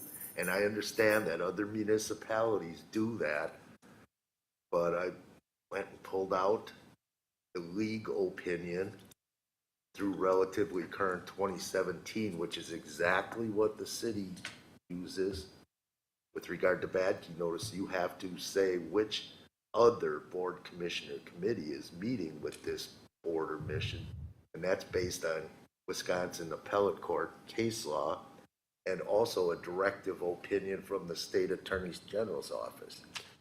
When I got to the redraft agenda today, my first thought was, okay, agendas, regular business, schools, etc. You have an agenda just so all the members know what's they're going to talk about to a certain extent, and it's all within their realm.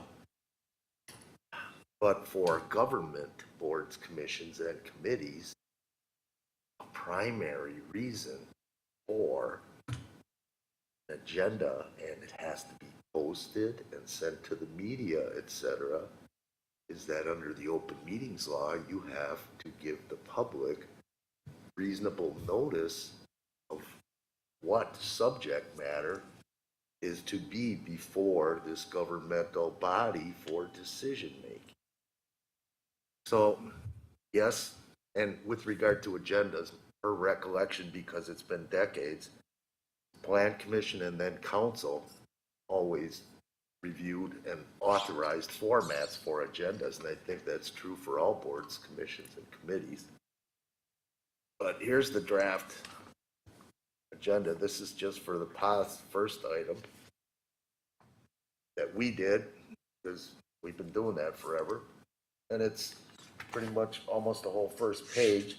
And then I was at the League Municipal Attorneys Once a Year Institute, Wednesday afternoon through Friday, when emails rolled in morning, noon, and night on everything. And I know I had the legal secretary send this draft to staff on the Tuesday before I left. And there were some emails from staff, but I just assumed they were being sent out to everybody. And that's where I saw what ended up to be today's agenda. And the first item on that one is about half of the one I did. And just in terms, I mean, it doesn't have all the 25 acres of land from this to that, then 2 mixed-use buildings, 5 apartment buildings, et cetera, et cetera. And I know all that stuff's in the staff report, but a primary purpose is This is your notice. This is what gets posted on the bulletin board. This is what gets sent to the media, et cetera. And it's not you have to do a two-step and get on your phone or get on your computer and go see if you can find the agenda packet for this meeting to read all the detail on it to find out what it is. And just in terms of that first item in the description, including the one on today's agenda for POTS or POTS, this redraft agenda for this particular item is entitled, this is the entire notice, Land by Label LLC for POTS General, period. The applicant is seeking approval for a comprehensive master plan amendment and creation of a planned development district to allow for a mixed-use development located near 7154 South 76th Street. I think that simply asks the question, well, what is it? Because it's not stated. So, I would like to make a couple of comments. So first, I would encourage everybody here to go and look at other agendas across the southeastern Wisconsin area. What I proposed is not any different than what you see in the other places. We do have a requirement for a public hearing. You listen to this public hearing being said at this meeting, and honestly, it's crazy. I fall asleep during it. I'm sure our residents do too. It is way too lengthy, and it creates confusion.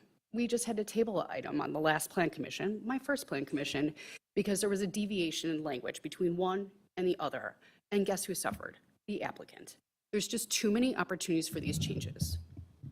The second point I'd like to make, and I didn't want to bring that up today, is our process of having to get an agenda approved is so out of the norm compared to other communities I worked in. Normally staff, and it's normally our support staff member, we provide them planners, we provide them with the agenda items, and they go in and insert it in. Again, it's a 30-minute process. Our process here is Jane, Jesse's secretary, contacts us. We have to create the text, send it to her. She copies and pastes it and puts it in a template, then comes back and sends it all back to us and asks us if it's okay. And then it turns into this volleying of emails. So sometimes the first meeting agenda we put together, I watched 6 hours worth of work going into an agenda. That's 6 hours of time that I could be helping residents. When instead I'm fighting for an agenda to just be completed. It's not okay. And I would like to operate at a more efficient manner.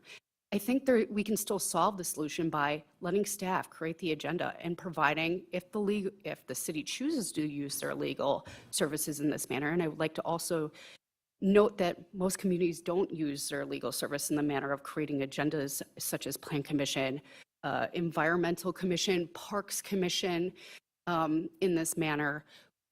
At a minimum, I'm willing to make a concession of sending the final draft to him for approval, but at this point, this is just such waste of taxpayer dollars on an agenda.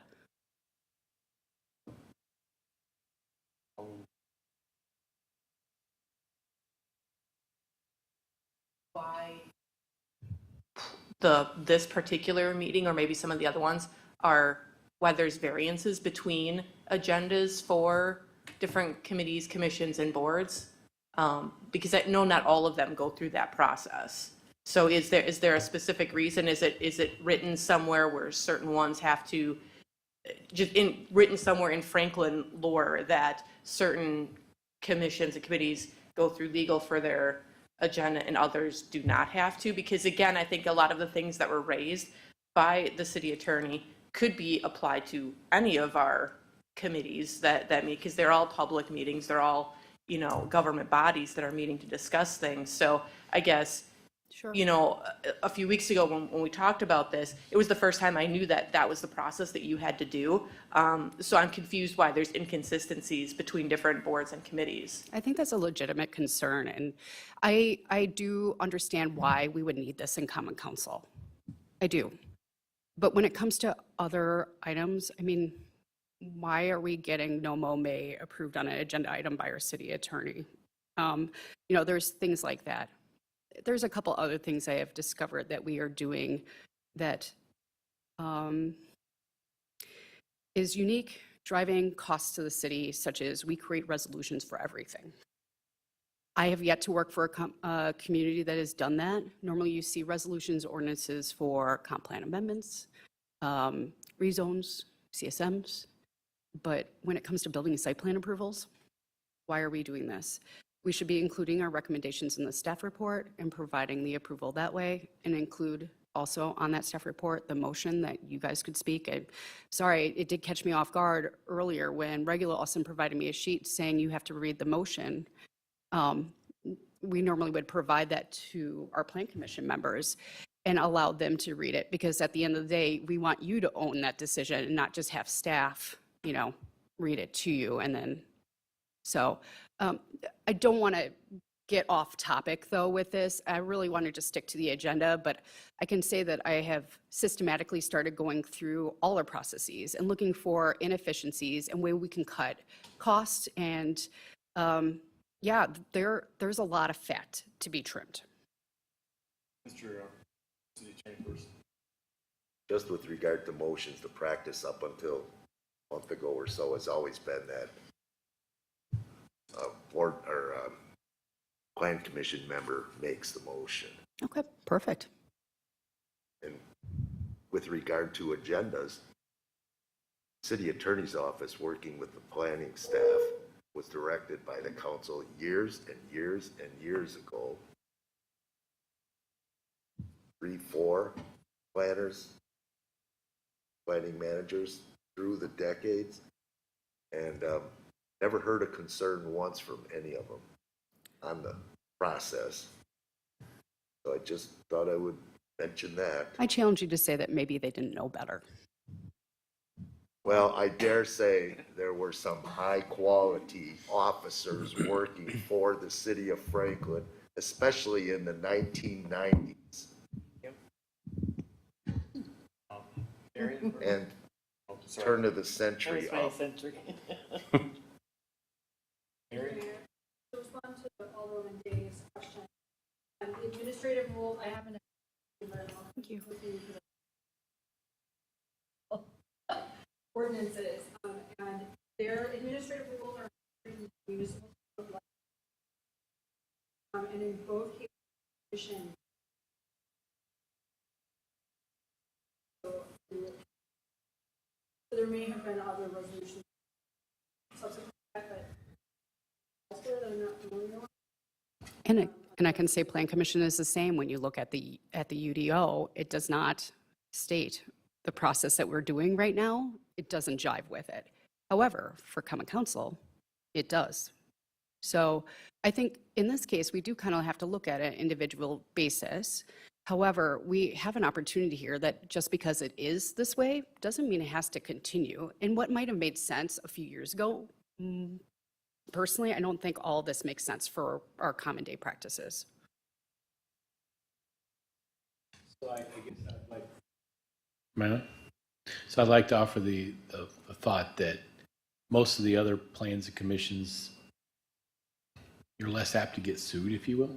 We've had some issues in the past couple of years where, it's got to be done right and it's got to go through legal staff. So I do appreciate the new planning manager trying to reduce workload, if you will, because they've got, I will testify they're completely overwhelmed on trying to get caught up and so forth. And if there's something they can do more efficiently, I'm all for that, because I can fully see them firsthand that that's an issue.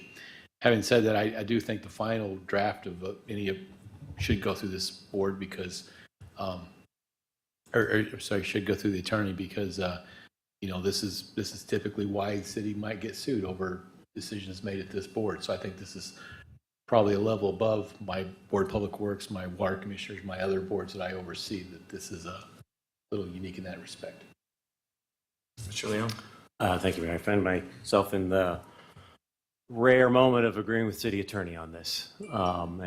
I think, from my perspective, it has less to do with getting sued. And I think city attorney's point was less to do with that than the reviews that are happening. The detail that is in there is what the public sees. And so the public sees more detail than what's on this proposed agenda. And I think that's useful. The two-step process that I think City Attorney made a comment to, that they see something, but they have more questions because it doesn't answer the questions about what is this really about. And then they have to go onto the city website or contact City Hall to get that, to get that detail, to know whether or not they want to attend that meeting and hear more details, or reach out to their alder by reading this agenda. So while efficiencies should be sought, and we don't have to continue to do things the way we've done for X number of years just to do it, we also don't just have to have change for the sake of change. And I'm hearing a real concern from city attorney and somewhat from city engineer that to move away from the current agenda format to what's proposed here is potentially risking having the public not as easily and well-informed. With that said, I did have a question, and it went to Alderwoman Day's first point about having uniformity across boards and commissions.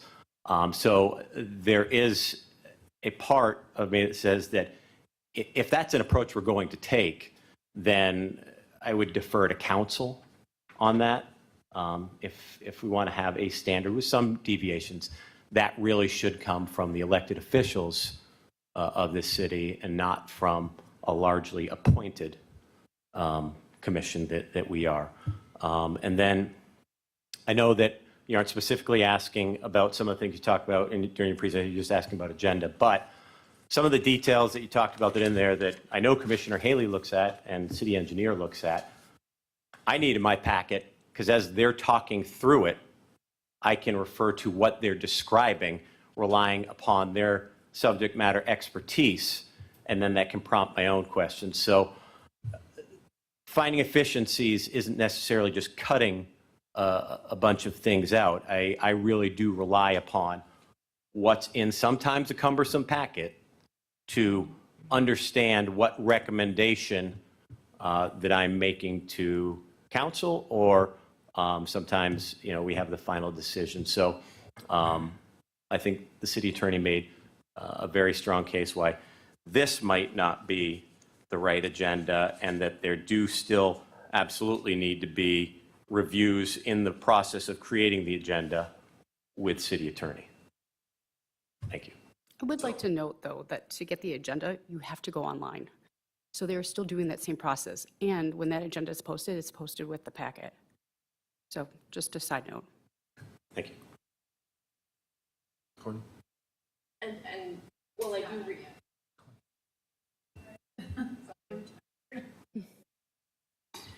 well, I do understand that certain meetings are more complex and do require a little bit more attention to detail.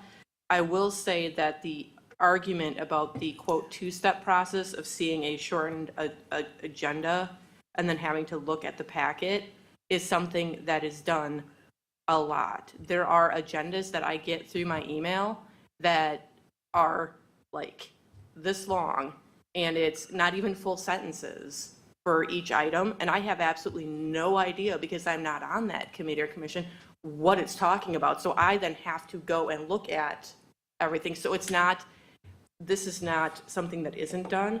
So while I recognize that it's more complex for Plan Commission and Common Council to make sure that certain details are put in the agenda, I think there is room for something that is less than 3 pages, maybe a tiny bit more robust than this, but I would argue that John Q. Public, when they read this, they don't actually understand what they're reading and have to go into the packet anyway to look for more information.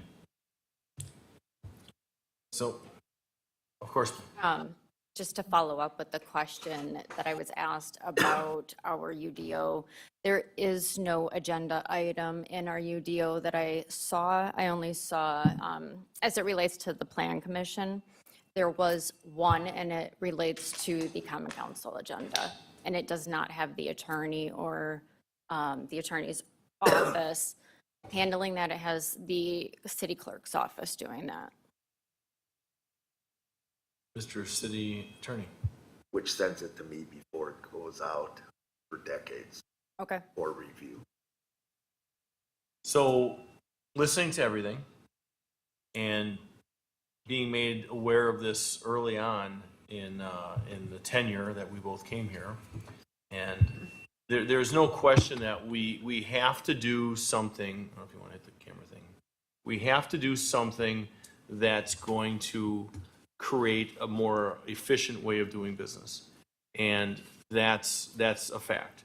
And I've listened to your ideas coming in the door, and I agree, and I like your tenacity.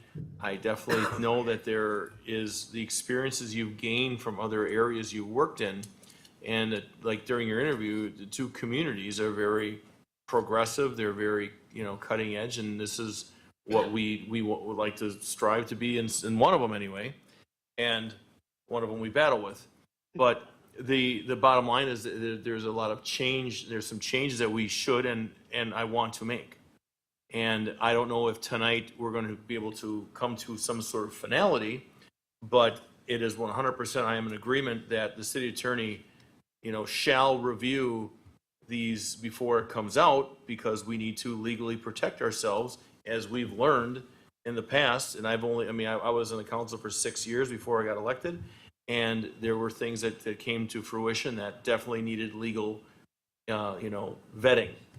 So I guess, moving forward, there should be some sort of streamlining that could be agreed upon and presented between, you, city attorney, director of administration, and coming up with some sort of, a way to streamline it.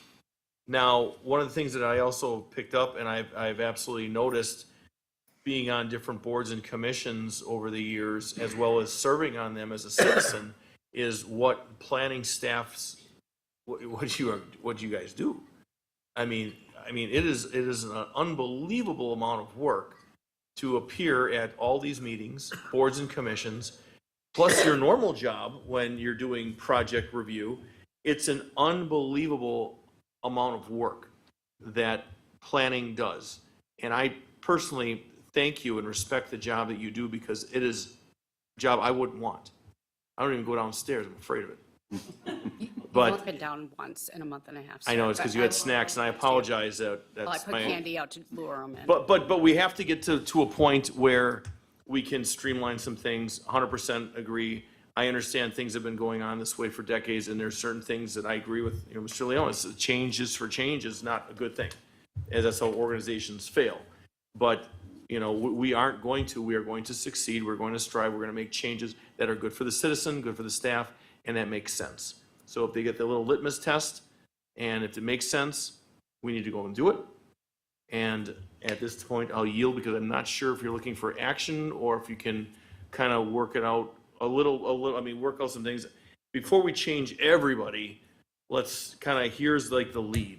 The Plan Commission is the lead. It's the head of the dragon, basically, of how things move forward in the city. This is a big, big deal, this commission.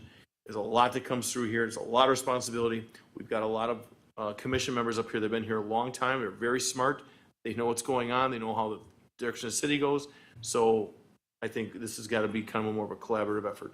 And I will yield to Mr. Leon. And then Mr. Haley. Mr. Haley, you've got the floor, sir. I'll keep it simple. It's great to find better ways of doing things. It needs to be kept legal. My request is that we please always include the date for the next meeting. Sometimes it's there, sometimes it doesn't. It helps me in my busy world, but a lot of our citizens, well, when is this moving by? So if they're looking and they don't find it on this month's agenda or this week's agenda, they know where to look. It can be buried in a corner someplace. Very helpful tool, I think. Noted.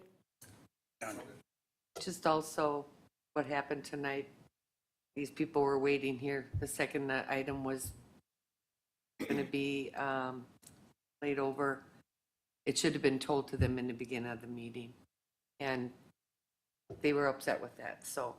Understood.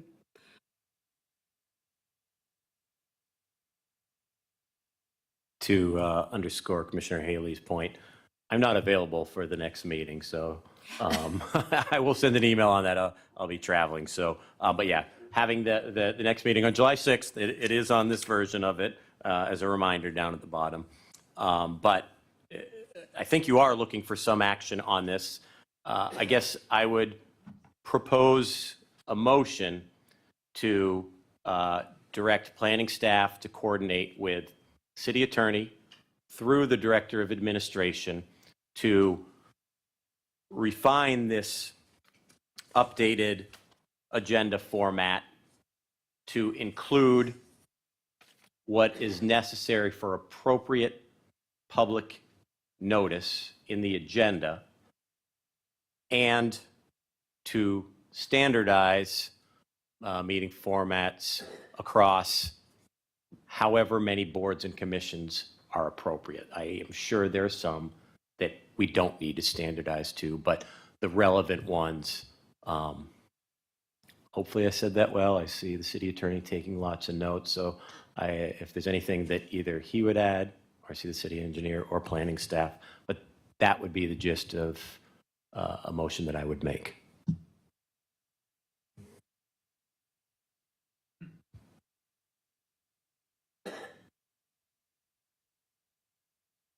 I think you noted a while ago that really we as a plan commission really don't have any control over, or shouldn't have any control over the other boards and commissions and so forth. So, I think that I like your motion, but I'd like to leave off, if I can make a friendly amendment, leave off the portion about what other boards, commissions like common council make that direction if so desired.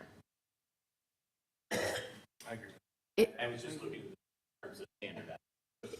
If it pleases the Plan Commission, the other recommendation I can throw out there is maybe it is important just to bring the Plan Commission agenda to Common Council, and that might actually encourage some more thought in this and help support the other the other agendas. I mean, they might want to have a say in this as well. And so maybe I can tweak this a little bit, bring it back to you, and then bring it to the Common Council to get their input as well. Well, I think we should do that. We've got a Motion. set here. Sure, We've absolutely. got a motion.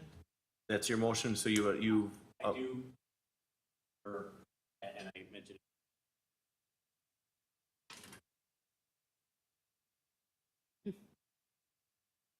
I do concur, one, with city engineer, also planning manager. This should go before council. If we're going to change something like the agenda that's publicly noticed and that lots of people do attend, it should be, whatever the final product is, approved by the elected body of this city. So yes, a recommendation from Plan Commission, like we often do, to council on agenda and whatever other proposed changes you have going forward. I would love to actually present some of my ideas for even the public notice. I've shared with Kelly and the mayor exactly the cost in printing of our massive public notice. It's not just reading it here tonight, but we spend at least 8 to 12 hours every week doing public notices because it's multiple pages, printing it all out, folding it. We have to fold it by hand and putting it into mailing, and that's 61 cents for postage too, whereas we could do it on a postcard like many of our surrounding communities do. And that's only 40 cents, and staff just runs it and it gets sent out. So I would like to maybe present more of a comprehensive type proposal for you all of some of the changes that I would like us to explore. And like I said before, this is just a moment for you guys to at least take a first glance and let me get your reactions to it, and I can tweak it from there. But I'm definitely excited about making some positive changes, and not just changes to change, but these are real changes that affect our efficiency for staff. It definitely affects our cost, and of course, we're always concerned about cost here. Thank you. So going back, Mr. Leone's original motion made sense. I'm not going to repeat it, but bottom line is your motion was stated. You did omit the part of including all the boards and commissions, and then the city engineer chimed in, which made that make sense. So we've got a first. So do we have a second on it? Oh, Last part of it. Mine was second. and what? That it's a recommendation from this body to council to make changes so that they vote on it. I second that. So we've got a first and a second. Any further discussion? Hearing none. All those in favor? Aye. Any opposed? Ayes have it. Motion carries. Motion to adjourn. Second. Any That's Haley. discussion on that? Great That idea. was lightning. You came out of nowhere. We got a first and a second. We got a vote. All those in favor? Aye. Any opposed? Motion carries. We are adjourned. Thank you, Mayor. Hey, Lori, few years ago, they took half of I thought they took half of a I letter wasn't gonna miss folder that. for the clerk's office. Somebody get us.